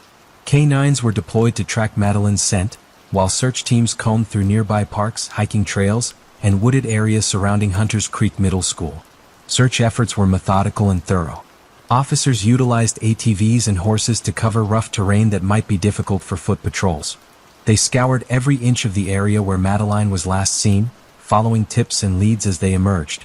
Volunteers joined in the search, handing out flyers bearing Madeline's picture and details about her disappearance, hoping to spark recognition from anyone who might have seen her despite their efforts. Each passing hour brought with it a sense of urgency and dread. As investigators pieced together a timeline of Madeline's movements on that fateful day, they began to uncover unsettling truths that would lead them down a dark path, one that would ultimately reveal the tragic fate of this young girl. As the search for Madeline intensified, Jennifer Soto's heart raced with worry. In her desperate quest for answers, she noted with a sinking feeling that Madeline had left her phone at home, a common occurrence due to her forgetfulness associated with ADHD. It wasn't unusual for Madeline to misplace things, but this time, it felt ominous. The absence of her phone meant there would be no immediate way to track her movements or communicate with her. Determined to find any clues that could shed light on her daughter's whereabouts, Jennifer turned to Madeline's text messages. She scoured through her daughter's conversations, hoping to uncover anything that might indicate where Madeline had gone or who she had been in contact with. There were no alarming texts, no hints of plans to run away, no signs of distress. As the investigation into Madeline Soto's disappearance unfolded, law enforcement quickly turned their attention to the last known individuals who had seen her, Jennifer, and her boyfriend, Stephen Stearns. The officers began their inquiry by interviewing both, eager to piece together the timeline of events leading up to Madeline's vanishing. Stephen claimed that he had dropped Madeline off in front of Peace United Methodist Church around 8:40 a.m. on February 26, just a short walk from Hunters Creek Middle School. He described how she exited the vehicle and headed toward the school, seemingly unbothered as she walked away. However, as investigators began to dig deeper into his account, inconsistencies began to surface. During his interviews with police, Stephen's demeanor raised eyebrows. While he presented a calm exterior, investigators noted subtle signs of nervousness in his responses. He provided consent for law enforcement to search his phone, but insisted that he had accidentally performed a factory reset on it the same day Madeline went missing. This claim struck investigators as suspicious. The timing was far too convenient. As they continued to question him, they learned that a license plate reader had captured Stephen's vehicle in various locations throughout the morning, yet none of those locations aligned with his account of dropping Madeline off at school. Instead of following a direct route to Hunters Creek Middle School, his car was seen making unusual turns and detours. Investigators pressed Stephen on his inconsistencies. They questioned why he would drop Madeline off at a church instead of directly at school, especially given that classes started at 9:30 a.m. His explanation seemed rehearsed and lacked clarity. As they probed further into his timeline and movements that morning, it became increasingly clear that something about his story didn't add up. The tension in the room was palpable as investigators confronted him with their findings. They were aware that Stephen was now not only a person of interest, but also the last known individual to have seen Madeline alive. With each question posed, the weight of the suspicion grew heavier upon him, setting the stage for what would come next in this unfolding tragedy. 2 days after Madeline's disappearance, the investigation took a shocking turn. On February 28, law enforcement officials arrested Stephen Stearns, but not for anything directly related to Madeline's case. Instead, he was taken into custody on charges of sex battery and possession of explicit child material. The arrest sent ripples through the community, raising questions about the man who had been the last person to see Madeline alive. As investigators delved deeper into Stephen's background, they uncovered disturbing evidence that would change the course of the investigation entirely.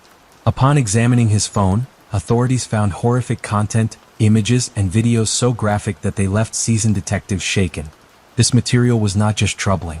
It was deeply unsettling and pointed to a pattern of abuse that had likely been occurring within the family home. Stephen claimed that he had accidentally performed a factory reset on his phone on the same day Madeline went missing. However, investigators found this timing to be suspiciously convenient. The reset erased crucial data that could have provided insight into his actions and whereabouts on the morning of Madeline's disappearance. As law enforcement sifted through the remnants of what was left on Stephen's device, they discovered numerous explicit images and videos depicting child sexual abuse.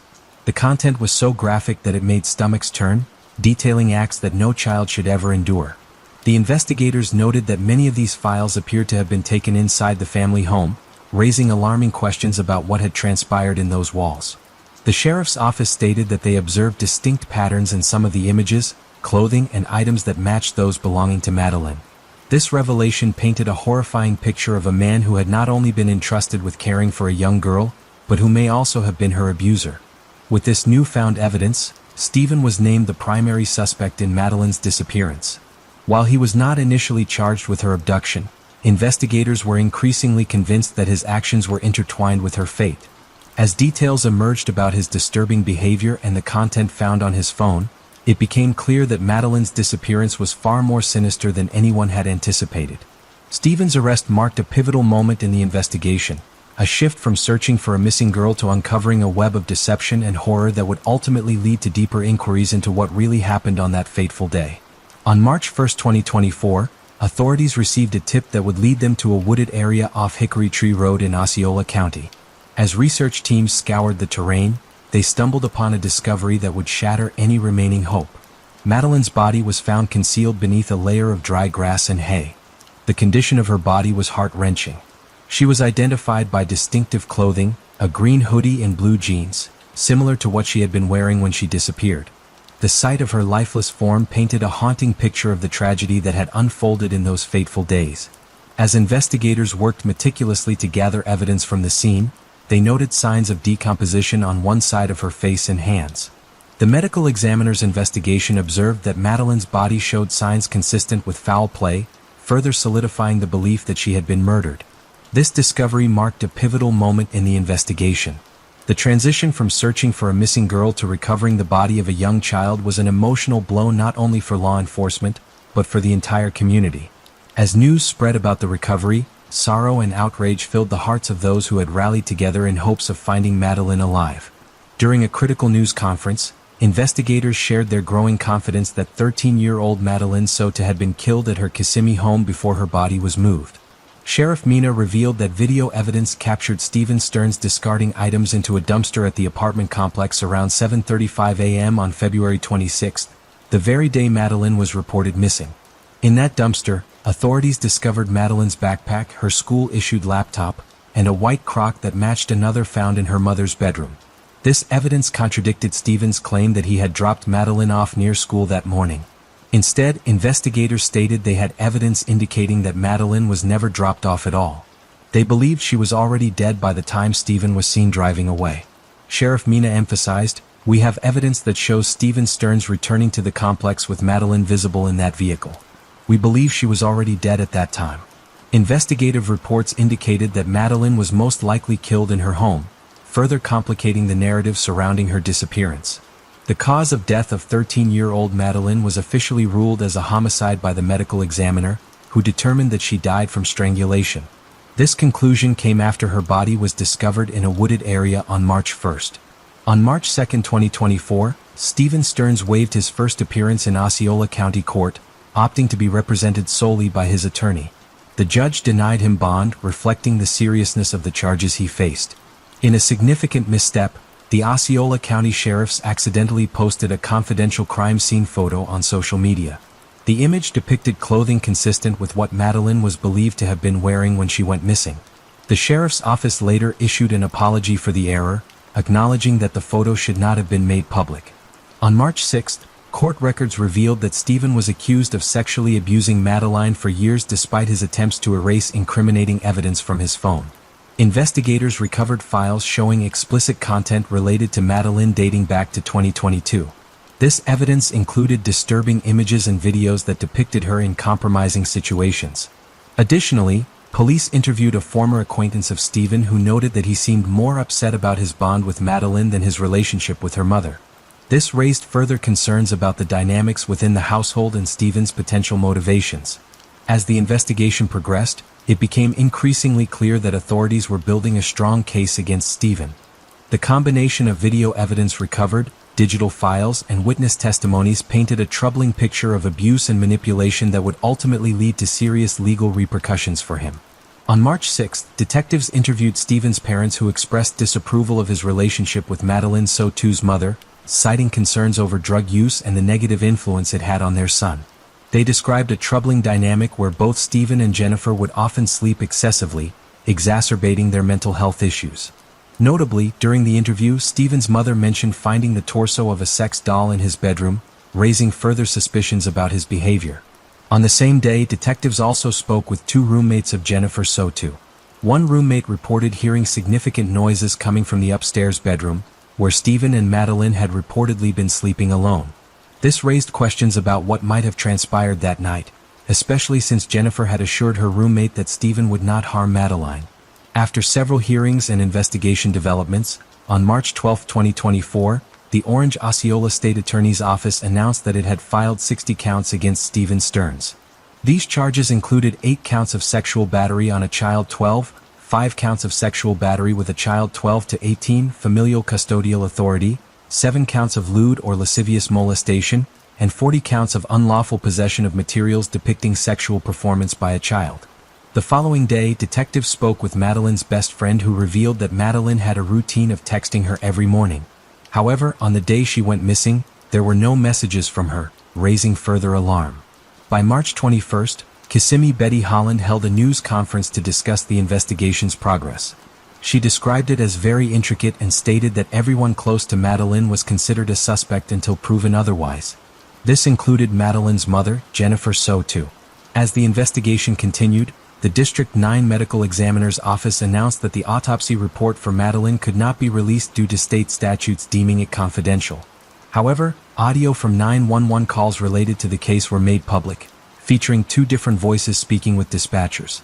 On April 10th, while in jail, Stephen called his father, expressing remorse and uncertainty about who was responsible for Madeline's fate. He stated, "I would never have wanted that for Madeline," suggesting an unawareness of the gravity of the situation. As the investigation into Madeline's tragic disappearance and subsequent demise progressed, significant developments unfolded. On April 11, 2024, Stephen's father contacted law enforcement after discovering a hard drive in his storage unit. This hard drive was linked to Stephen, who previously claimed it was in his bedroom. The following day, police retrieved this hard drive along with 2 USB drives. By April 22nd, investigators announced that while the hard drive contained no evidence, one of the USB drives held over 35,000 images of child pornography. On April 24th, a grand jury indicted Stephen on first-degree murder charges in connection with Madeline's death. Kissimmee Police Chief Betty Holland stated that evidence indicated Stephen had made calculated efforts to dispose of Madeline's belongings and conceal her body before she was reported missing. The state attorney's officer later announced that they would seek the death penalty against him. As court proceedings continued, detectives interviewed Madeline's mother again on April 18th. During the interview, she revealed that she had returned home late to find Madeline and Stephen alone together. She recounted allowing them to sleep in the same bed due to her trust in him, raising questions about the dynamic within their household. By June 10th, prosecutors officially sought the death penalty against Stephen Stearns.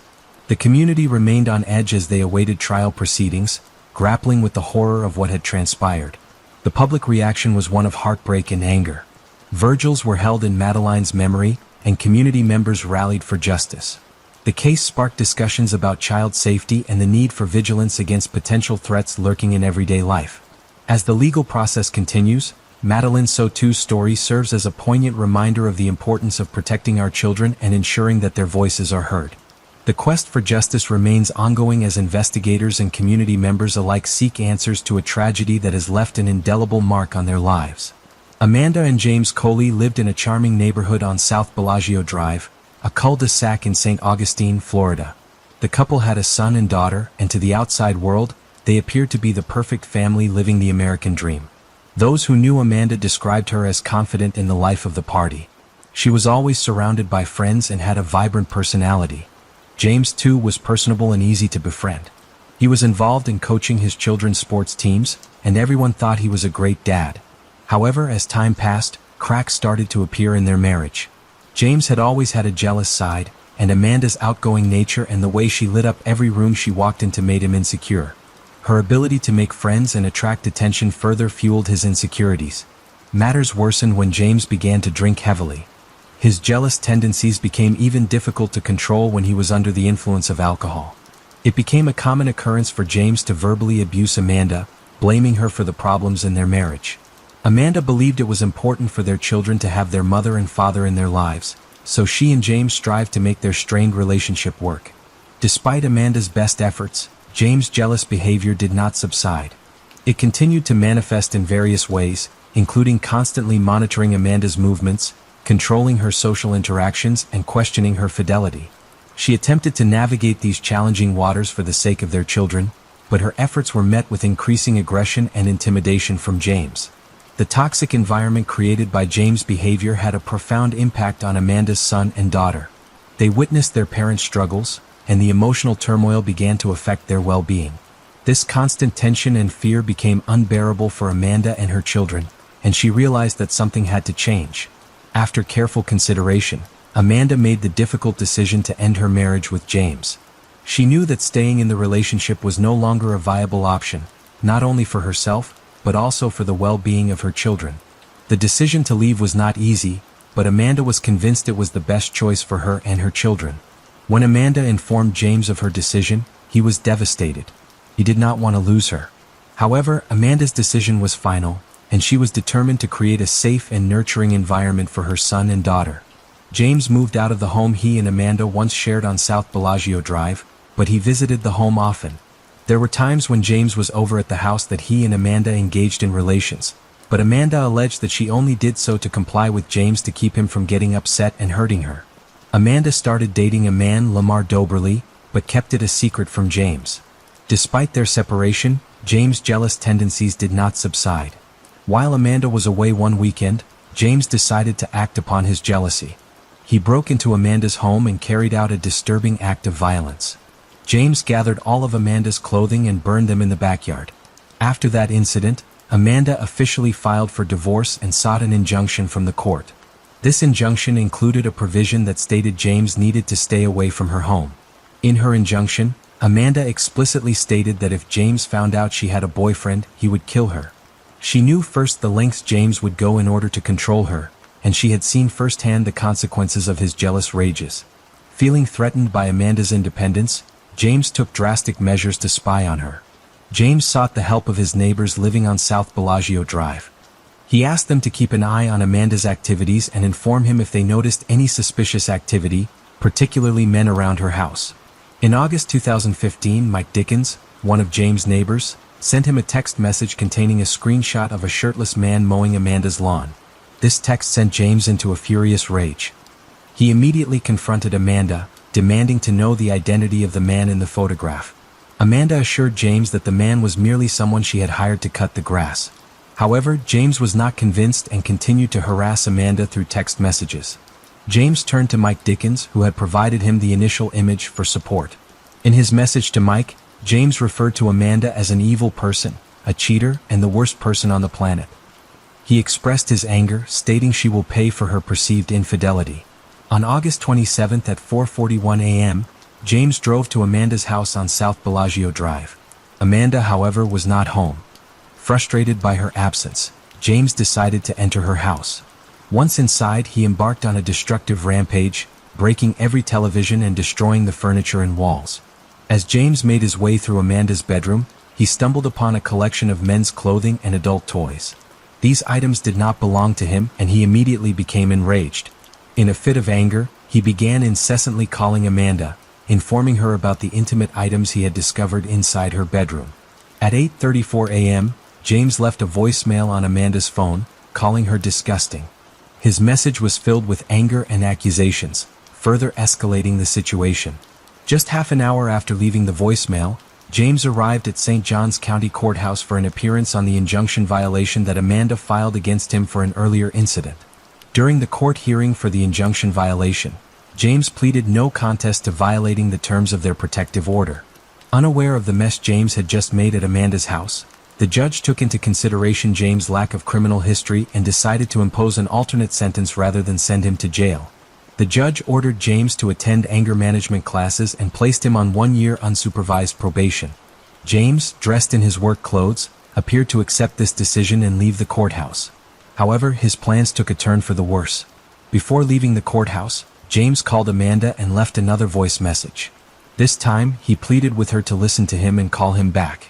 James referred to Amanda as baby and expressed his desire for reconciliation. Amanda finally answered the phone, and they engaged in a 14-minute conversation. The exact content of this conversation remains unknown, but it significantly impacted James' actions. Instead of heading to work as planned, James changed his actions. He headed to a gas station. There he filled up his tank and purchased several cans of beer. At approximately 10 to 11 a.m., James started his journey towards South Bellagio Drive, where Amanda lived armed with 2 loaded handguns. Amanda returned home to a devastating scene. James had not only damaged her home but also caused her immense emotional distress. Alarmed and upset, Amanda sought solace in the arms of her boyfriend, Lamar, and was joined by 2 friends, Lindy Robbins and Rachel Hendricks. Visibly shaken and in tears, Amanda reached out to the sheriff's department and requested assistance.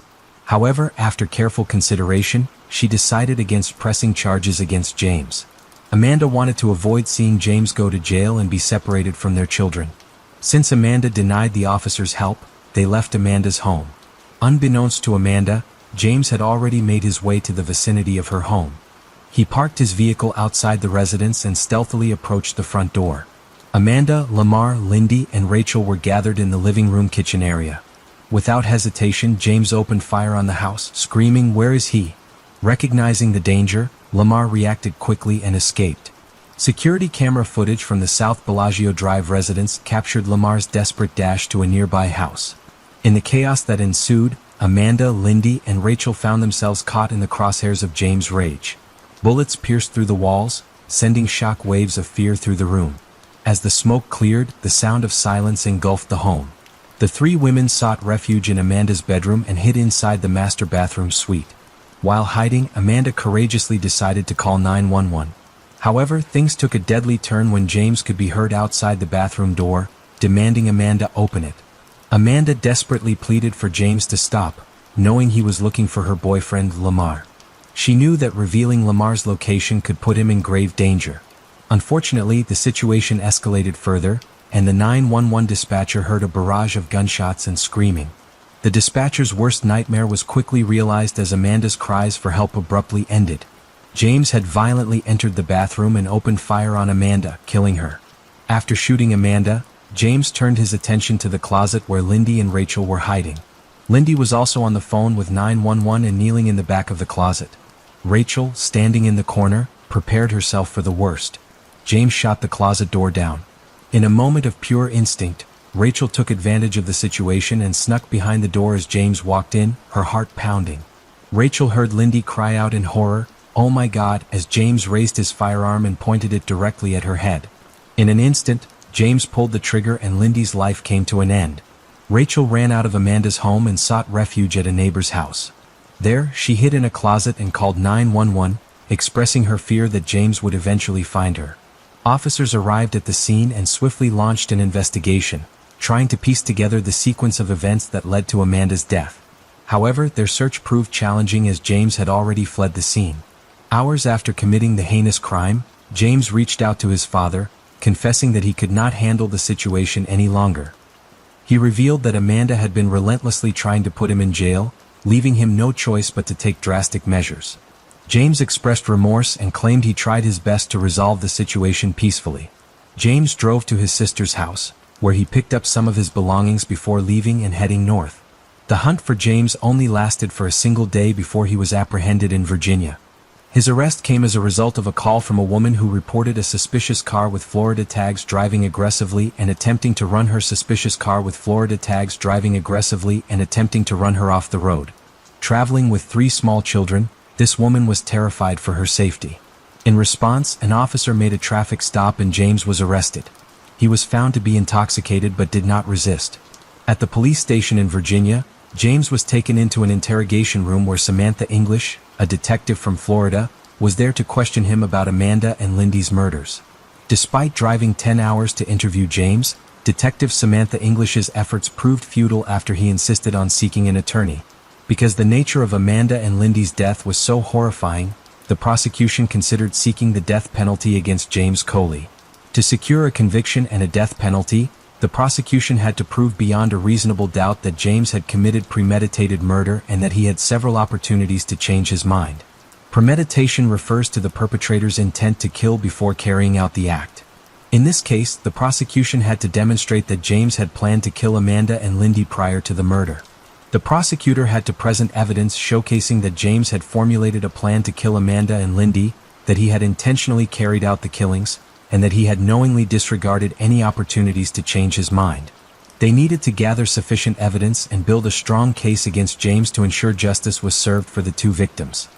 James, who was being held at the Duffield Regional Jail awaiting trial for the murder of Amanda, maintained contact with his family throughout his incarceration. These phone calls were recorded, providing detectives with valuable insights into his mindset. Through these recordings, the true nature of James' cold-hearted nature was exposed. In various phone calls, James expressed his intention to keep his son and daughter away from Amanda's family.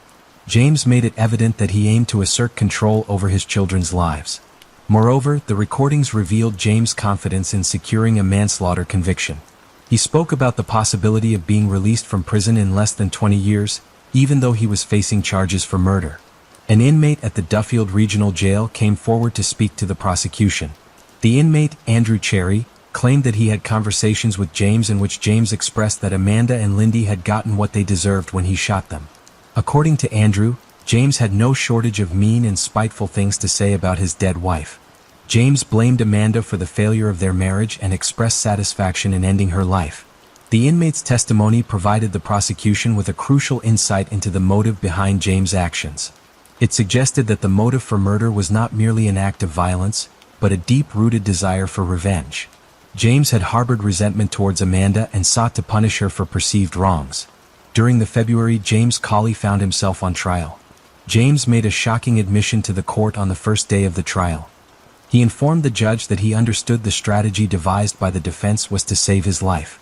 However, he also stated that by accepting this defense, he would be admitting to discharging a firearm that resulted in the deaths of 2 people.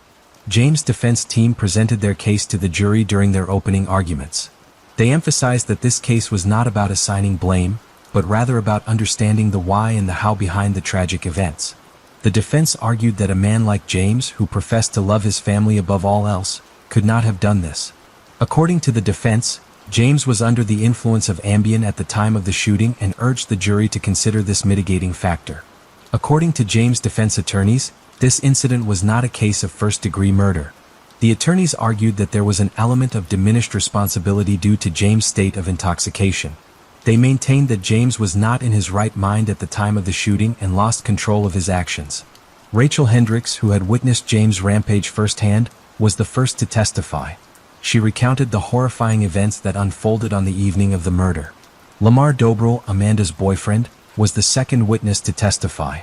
He said he became convinced that James was targeting him, prompting him to run from Amanda's house as soon as he heard gunshots. During Lamar's cross-examination, the defense attorney sought to cast doubt on his testimony. The attorney asked if Lamar was aware that James and Amanda had been engaging in a secret relationship. Lamar denied having any knowledge of this. However, the defense's questioning took a controversial turn when the attorney mentioned Amanda's adult toys. The prosecution was outraged, feeling that the defense was attempting to tarnish Amanda's reputation and paint her as promiscuous. The public sentiment mirrored the prosecution's view as people took to social media and attacked the defense attorney for victim-blaming Amanda. In a later interview, the defense attorney claimed that his intention was not to victim-shame Amanda, but to save his client's life.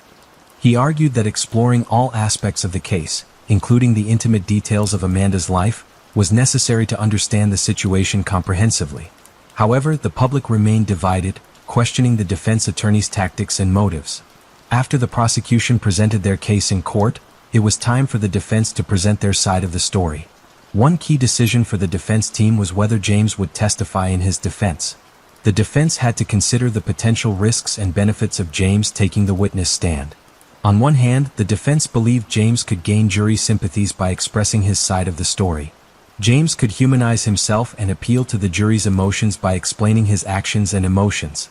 However, on the other hand, the defense knew that James would face a grueling cross-examination by the prosecution. This cross-examination would expose any inconsistencies in his testimony and could raise further questions about his guilt. Ultimately, the defense decided not to put James on the witness stand. This decision was not made lightly, as the defense knew that it would deprive the defense of the opportunity to present their case firsthand. However, the defense believed that the risks of James testifying outweighed the potential rewards. Instead of calling James a witness, the defense decided to call Rhonda, James's sister. Rhonda's testimony played a significant role in the defense's strategy. The defense aimed to show that while James was trying to salvage his marriage, Amanda was already seeking a divorce. During her testimony, Rhonda became emotional as she spoke about her role in her brother's divorce. She acknowledged acting as a go-between for James and Amanda, attempting to mediate and find a resolution to their marital problems. During the defense's closing arguments, they argued that an emotional roller coaster led to the deaths of Amanda Coley and Linda Dobbins. They contended that it was not a premeditated crime and urged the jury to find James Coley guilty of second-degree murder. The defense alleged that James snapped and committed the murders in a state of temporary insanity. However, the prosecution presented a different theory during their closing arguments. They argued that James committed the to a deep-seated resentment and anger that built up over time. According to the prosecution, James killed Amanda and Linda because Amanda rejected him and his inability to accept no for an answer. Amanda and Linda's loved ones attended every day of James's trial, wearing purple, the color for domestic violence victims and survivors. After the jury deliberated, they returned with a guilty verdict on every count. Tammy Malone, Amanda's sister, spoke during the trial's penalty phase, sharing her heartfelt memories of her dear sister. Tammy described Amanda as smart, funny, kind, and compassionate. She let the court know that Amanda's life mattered to many people in many different ways. Linda's husband, Chris Dobbins, also testified during the sentencing hearing. He spoke about how he left an empty blue chair for Linda at his son's sports games. The blue chair symbolized the void left in their family's life. The courtroom was somber as Chris recounted his memories of his wife. His voice filled with pain and grief, he described the impact Linda had on their family. It was obvious that the loss of these two women had left an unforgettable mark on the lives of their families and friends. During the penalty phase, James' defense attorney attempted to argue that James was under the influence of Ambien at the time of the killings. The defense argued that this impairment prevented him from effectively dealing with the situation. To support this claim, the defense presented evidence suggesting that when James arrived at the court for his injunction violation hearing, he was already impaired. They argued that his confused behavior and mannerisms were indicative of his drug-induced state. However, in rebuttal, the prosecution played CCTV footage from that morning, which depicted James's behavior during his court appearance. The video showed James acting perfectly normal without any signs of intoxication or impairment. Furthermore, the judge who had spoken directly to James that morning also took the stand during the sentencing hearing. The judge stated that during their interaction, he did not notice any signs of intoxication.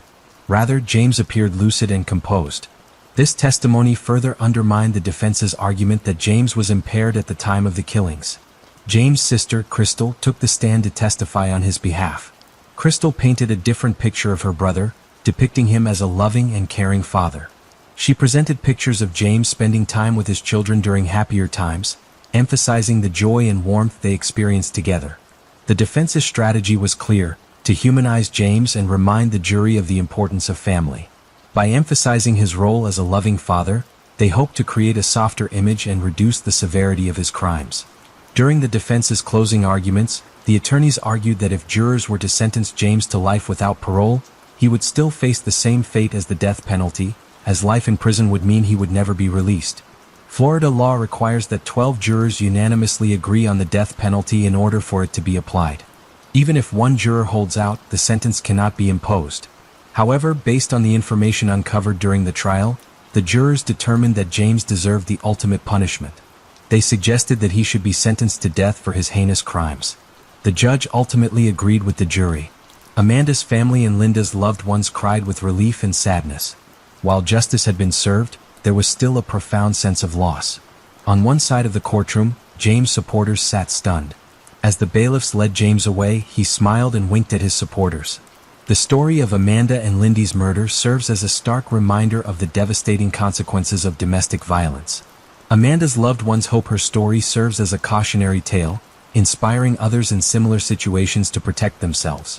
Despite Amanda's efforts to seek justice through the courts, James still managed to reach her. Amanda's family and friends hope that her story serves as a stark reminder of the severity of domestic violence, urging people to take the issue seriously and not dismiss it as mere arguments or misunderstandings. Any act of aggression within a relationship, regardless of how long a couple has been together, is deserving of attention and intervention. The violence can escalate rapidly, leaving good people like Amanda and Lindy dead. Domestic violence does not discriminate, affecting individuals from all walks of life. It does not solely manifest in young couples or those experiencing rocky relationships. Even couples who have been together for decades are not immune to the destructive power of abuse. Through Amanda's story, we are encouraged to break the silence surrounding domestic violence and seek help when needed. By raising awareness and advocating for change, we can prevent future tragedies and ensure that no person has to experience the pain and loss of losing a loved one to domestic violence. Lander, Wyoming. The kind of place where people leave their doors unlocked. where strangers wave at each other even if they've never met. On July 24, 1997, it was a warm and peaceful afternoon. Amy Roe Bechtel, just 24 years old, told her husband she was going for a quick run in the Shoshone National Forest. She was training for a 10K. She said she'd be back soon. But she never came home. Amy had only been living in Lander for a few weeks. She and her husband, Steve, had just moved there to build a new life. She was a fitness lover, a former college track star, and by all accounts, kind, grounded, and full of life. That day, she stopped by a few places in town. She was seen at the video store around 2:30 p.m. She chatted with the clerk. Nothing seemed off. Then she drove her white Toyota Tercel up into the mountains. Around 4:30 p.m., a man driving through the South Fork Trail area saw a car matching hers parked near a trailhead. The door was locked, keys gone. But no sign of Amy. Steve got home that evening and expected her to be there. When she wasn't, he waited a bit, then drove around looking for her. Still nothing. He reported her missing that night. The next morning, her car was found, parked neatly as if she had just stepped away for a few minutes. Her wallet was inside. So were her running clothes. But there was no Amy. Rescue teams combed the area. Hundreds of volunteers searched the woods. Helicopters flew overhead. Dogs picked up a faint scent but lost it quickly. People wondered, did she fall? Was she attacked? Did she run off on her own? Steve cooperated with the investigation at first. But over time, questions began to swirl. He refused a lie detector test. Investigators said his journals had violent themes. But there was never any physical evidence linking him to her disappearance. Over the years, there were rumors. A possible sighting in Idaho. A tip about a man who had followed women on those trails before. But nothing ever led anywhere solid. Amy's family still holds out hope. They believe someone out there knows what happened that day. No body was ever found. No crime scene. Just a car, a trail, and a young woman who vanished into the wilderness. She was just going for a walk. And she never came back. Brandon Swanson had just finished his first year of college. He was studying wind energy, something his dad thought was pretty cool. It was May 14, 2008. Around 1 a.m., Brandon was driving home from a party near Canby, Minnesota. He wasn't drunk, maybe a little buzzed, but he'd done the responsible thing. Left early, drove slow, kept his phone on him. Then suddenly he veered off the road into a ditch. His car didn't flip, there was no crash. It just got stuck in some gravel off a back road. He called his parents. They answered right away. He told them where he thought he was and asked if they could come pick him up. They got in the car and started looking. But when they arrived, Brandon was nowhere to be seen. They called him again. He said, "I can see the lights of a town. I'll start walking toward them. Just meet me there." His dad stayed on the line. They talked for nearly 45 minutes. Then, in the middle of the conversation, Brandon suddenly shouted, "OSH*T," and the call ended. That was the last time anyone heard from him. His phone kept ringing for hours, but he didn't pick up. It rang and rang, until finally it went to voicemail. Police found his car the next morning. It was exactly where he said it would be, on a dirt road outside of Taunton. But it wasn't anywhere near the town he thought he was walking toward. He was disoriented, confused, maybe because it was pitch black out there or maybe something else. Search dogs traced his scent down the road, across a field, and to the edge of a riverbank. Then the trail disappeared. People assumed he'd fallen in and drowned. But divers found nothing. No clothes. No phone. No body. And here's the thing. His phone kept pinging towers for another 2 days. Some believe Brandon might have tried to hide. From someone or something. Others think he walked for miles, got lost in a farm field, or collapsed from exhaustion. But there were no signs of a struggle. No evidence of foul play. Just a lost college student trying to get home, talking to his dad on the phone the whole time. And then silence. Every year, on the anniversary of his disappearance, his parents still talk about that final phone call. How normal he sounded. How calm. How close he seemed. He was right there on the phone. And then he was gone.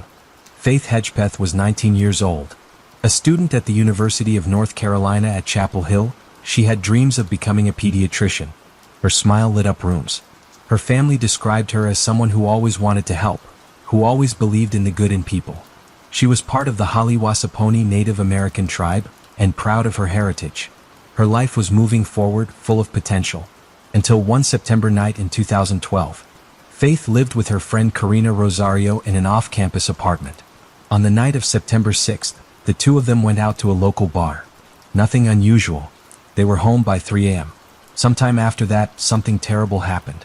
At 11 a.m. the next morning, Karina returned to their apartment after spending the night out. She found Faith dead in her bedroom, beaten, brutally attacked. The scene was horrifying. There was blood everywhere. Faith had been bludgeoned with an empty liquor bottle. And next to her body was a handwritten note that read, "I'm not stupid, jealous. No forced entry. Nothing stolen. Just rage." The case shook the entire UNC campus. But despite DNA being found at the scene, police couldn't match it to anyone. For 9 years the case went cold. Her family kept pushing. Her dad gave interviews, always saying he felt like someone close to Faith knew the truth. And finally, in 2021, police made an arrest.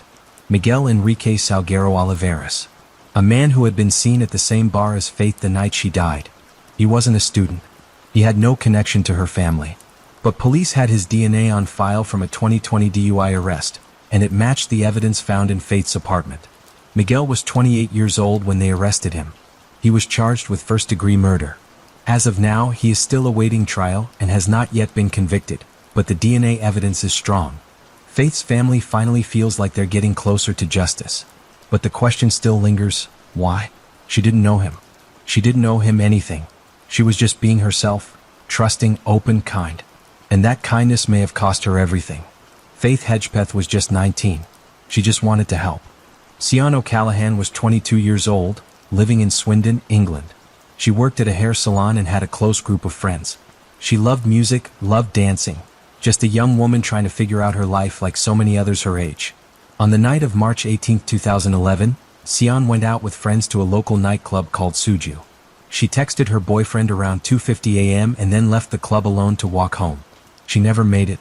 Her boyfriend reported her missing later that morning when he realized she hadn't returned. At first, police didn't know what to make of it. There was no sign of a struggle, no CCTV showing anything clearly. But then her phone pinged off a cell tower in a rural forested area about 15 miles outside the city. That didn't make sense. Sian didn't drive. She didn't know anyone who lived near there. The area was isolated, remote. Police started tracking vehicle data from nearby roads. It led them to one man, Christopher Hallowell, a local taxi driver. They pulled him in for questioning and something strange happened. While in custody, not even formally charged, Hallowell asked to speak to a detective privately. In that conversation he said this, "Would you like another one?" He then led officers to another location, a different burial site, one no one even knew to search. And there they found the remains of a woman named Becky Godden, a 20-year-old who had gone missing 8 years earlier in 2003. That confession would almost destroy the case, because the officer who had spoken to Hallowell hadn't followed procedure. He hadn't cautioned him. Lawyers argued that the evidence should be thrown out. In the end, Hallowell was still convicted of Sian's murder and later Becky's too. He was sentenced to life in prison without the possibility of parole. Investigators now believe he may have killed others. But he hasn't confessed to more. He doesn't talk anymore. Sian just wanted to walk home. But she got into the wrong car with the wrong man. And that short ride became the end of everything. Meredith Kircher was just 21 years old when she moved from London to Perugia, Italy for a study abroad program. She was funny, bright, and careful. The kind of person who triple-checked the locks at night. She loved languages, loved to write, and had dreams of becoming a journalist. She shared an apartment with a few other students, one of whom was an American named Amanda Knox. On the morning of November 2, 2007, Meredith was found dead in her bedroom. She had been stabbed multiple times. There was blood everywhere. Her room had been locked from the inside. Amanda Knox and her boyfriend, Rafael Salicito, said they hadn't been home the night before. But police became suspicious quickly. Their stories changed. Amanda acted strange during questioning, smiled at odd times, did cartwheels, laughed. And so, they arrested her and Rafael. The case made headlines across the world, especially once another suspect was found, a man named Rudy Geed. His DNA was found inside Meredith's body and all over her belongings. He admitted to being there the night she died, but claimed he didn't kill her. He was convicted of murder and sentenced to 16 years in prison. But what about Amanda and Rafael? They were tried, convicted, then acquitted, then retried again. And finally, in 2015, after 8 years of legal chaos, they were fully exonerated by Italy's highest court. The judges said the investigation had been flawed from the beginning. The media circus had distorted facts. And Meredith's death, the heart of it all, had become a side note. Rudy Geed was released early in 2021, after serving 13 years. Meredith Kircher is rarely mentioned in headlines anymore. But she was real. She was cautious. And somewhere deep down, when she locked her door that night, she probably knew something was wrong. In February 1957, a college student in Philadelphia was walking through a wooded area when he saw a small cardboard box near the road. Inside was something horrifying. The body of a young boy, naked, bruised. His hair recently cut, uneven. His body was wrapped in a blanket and stuffed into the box like trash. There were no fingerprints, no missing child reports that matched him. Just a haunting image, a small, delicate face, eyes closed forever. Police called him the boy in the box. They tried everything. Posters, flyers, TV appeals. Thousands of leads came in. None went anywhere. For decades, his identity was unknown. Some believed he had been abused by a foster family. Others thought he'd been abandoned. But no one ever came forward. Until 2022. Through genetic genealogy, investigators finally found a match. The boy's name was Joseph Augustus Sorelli. He had been born in 1953 in West Philadelphia. His parents never reported him missing. Both had since died. And to this day, police have not officially named his killer. But privately they believe they know. They believe it was a member of his own family. That his death was hidden to avoid shame or prison or both. Joseph was just 4 years old. He was buried with a headstone that read, America's Unknown Child. But now, finally, the world knows his name. And maybe, someday justice will follow. Sometimes, the most terrifying cases are the ones we only hear about because of a single survivor. That's what happened on July 22, 1991 in Milwaukee. A 32-year-old man named Jeffrey Dahmer invited a young man, Tracy Edwards, back to his apartment. He offered him money to take some photos. Tracy agreed. Once inside, things turned dark fast. Tracy noticed a foul smell. There were boxes of chemicals, a barrel in the corner. Then Dahmer handcuffed him. But Tracy stayed calm. He spoke to Dahmer, tried to keep him talking. He waited for the right moment, and when Dahmer looked away, Tracy punched him and ran. He flagged down police on the street, still in handcuffs. When officers arrived at Dahmer's apartment, they weren't prepared for what they'd find. Human heads in the fridge, photos of dismembered bodies, bones, skulls, blood-stained tools. It was a house of horror. Over the next few days, Dahmer confessed to 17 murders, young men and boys, many of them from marginalized communities. He had lured them in with promises of money, alcohol, friendship. He was calm as he described it all. Jeffrey Dahmer was convicted of 15 life sentences and sent to prison. But in 1994, just 3 years after his arrest, he was beaten to death by another inmate. Some say justice was served. Others say it was too quick. But none of it would have been known, none of it, if Tracy Edwards hadn't survived. He was the only one who got away. And because of him, the last house on the left was finally unlocked. It was October 24, 1961, just another quiet autumn morning in the small town of Lincoln, Massachusetts. The leaves had started turning, shades of gold and amber dancing in the breeze. Joan Risch, a 31-year-old housewife and mother of 2, got up early like she always did. She made breakfast for her husband, Martin, and saw him off to work. She dressed their 2 children, took care of some chores, and later in the morning, dropped her son David at a neighbor's house. Then, around 11 a.m., she returned home with her 4-year-old daughter Lillian. Nothing about the morning stood out. It was just an ordinary day. But by that evening, everything would change, and Joan Risch would vanish without a trace. Around 2:15 p.m., a neighbor saw Joan outside her home, wearing what appeared to be a trench coat, walking up the driveway. She seemed calm, carrying something red, possibly a book or a piece of fabric. It was the last confirmed sighting of her. Not long after, her daughter Lillian was found wandering around the yard by another neighbor. The neighbor brought the little girl home, assuming Joan would be inside. But no one answered the door. The house was oddly quiet. Later that evening, when Martin returned home from a business trip, he was greeted by a scene that was nothing short of chilling. There were smears of blood in the kitchen, on the walls, the floor, even the phone. The telephone handset was ripped from the wall and tossed into the wastebasket. A table had been overturned. Yet, strangely, nothing seemed to have been stolen. Her purse was untouched and her car was still in the driveway. But Joan was gone. The police were called immediately. They examined the scene and found blood matching Joan's type throughout the kitchen. There was even a trail leading to the driveway. Investigators later estimated that the amount of blood lost wasn't fatal, roughly half a pint. Still, the patterns were erratic. It looked like someone had moved around, possibly tried to clean up, or maybe staggered in confusion. There were no signs of forced entry, no footprints, no weapon, just confusion, and a sense that something deeply unsettling had happened in this otherwise peaceful suburban home. The town quickly banded together. Hundreds of volunteers combed through the nearby woods and fields, calling Joan's name. Bloodhounds were brought in, but they couldn't pick up a reliable scent. Flyers were printed, and Joan's face was plastered on telephone poles and in local newspapers. But there were no solid leads. No one saw her leave.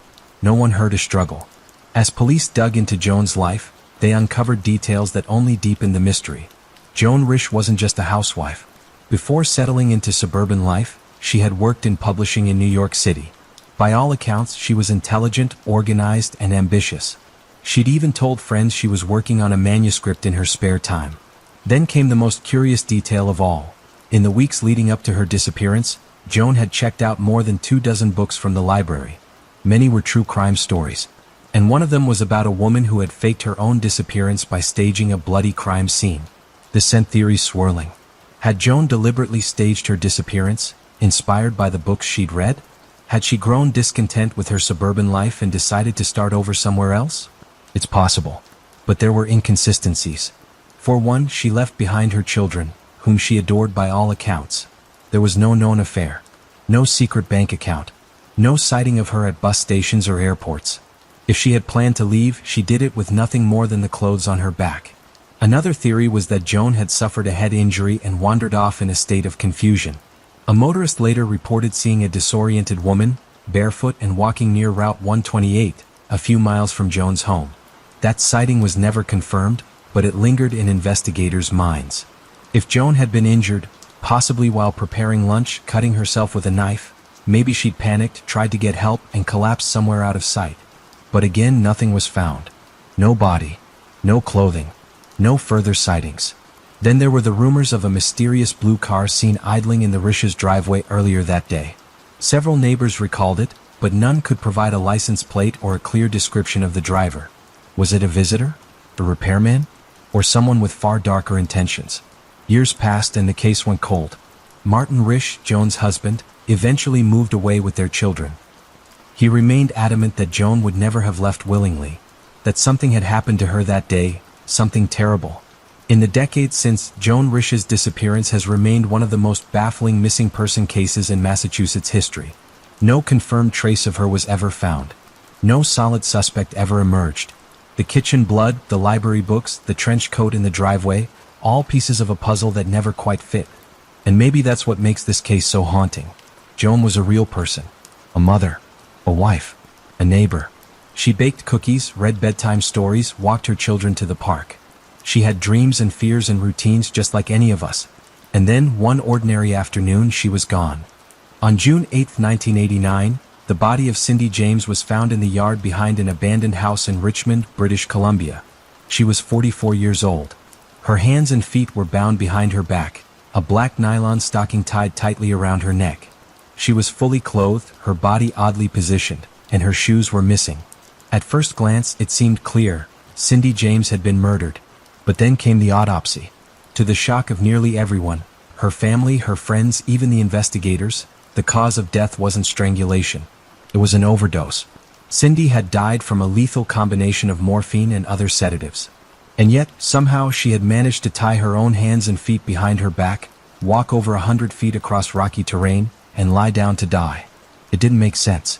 But for those who knew Cindy's story, the strange ending was just one final twist in a case that had baffled people for nearly 7 years. Cindy James was a nurse by profession. She was bright, compassionate, and well-liked. In 1982, just after a difficult divorce, she began telling friends and family that someone was stalking her. She would receive anonymous phone calls, threatening notes, and hear voices outside her home at night. Sometimes, she said, the voice would just whisper her name. Before long, the threats escalated. Her porch lights were smashed. Her phone lines were cut. Dead cats were left in her yard, and on one occasion, someone broke into her house and slashed her pillow. She went to the police, and at first they took her seriously. Investigators came and went, but they could never find a suspect. There were no fingerprints. No witnesses. The phone calls couldn't be traced as they were always too short. Then things took a darker turn. Cindy was found one night, unconscious in her garage, a nylon stocking wrapped around her neck and her hands and feet bound. She told police someone had attacked her and knocked her out. But again, there were no signs of forced entry. No one saw anything. This happened more than once. In fact, over the next several years, Cindy would report nearly 100 separate incidents, break-ins, attacks, threatening messages. She even moved houses several times, changed her last name, and hired a private investigator. That private investigator, Ozzy Cabin, didn't think Cindy was imagining things. He once camped outside her house and heard strange noises, tapping on windows, soft footsteps, but never caught anyone in the act. On another occasion, he found her semi-conscious in her basement, a needle mark in her arm and a note pinned to her hand that said, "You are dead meat." Despite this, the police began to grow skeptical. They started to believe that Cindy was fabricating the attacks herself. They theorized she was suffering from mental illness, perhaps dissociative identity disorder or severe trauma from her past. But her friends and family insisted that she was not delusional. She was terrified, they said. And no one could explain how she could have hurt herself in the way she had. Even her ex-husband, Dr. Roy Makepeace, a psychiatrist, believed the threats were real. He received some of the same anonymous calls. At one point, a voicemail was left on his answering machine with a voice hissing, "Cindy, dead meat soon." But no one could ever track the calls. No one was ever caught in the act. After several psychiatric evaluations and stints in hospitals for depression and trauma, Cindy began to withdraw from those around her. She didn't trust the police anymore. She kept many details to herself. And then, in May of 1989, she disappeared. Her car was found in a parking lot. There was blood on the driver's seat, and her personal items were scattered around. 2 weeks later, her body was discovered behind the old house. The final autopsy left everyone with more questions than answers.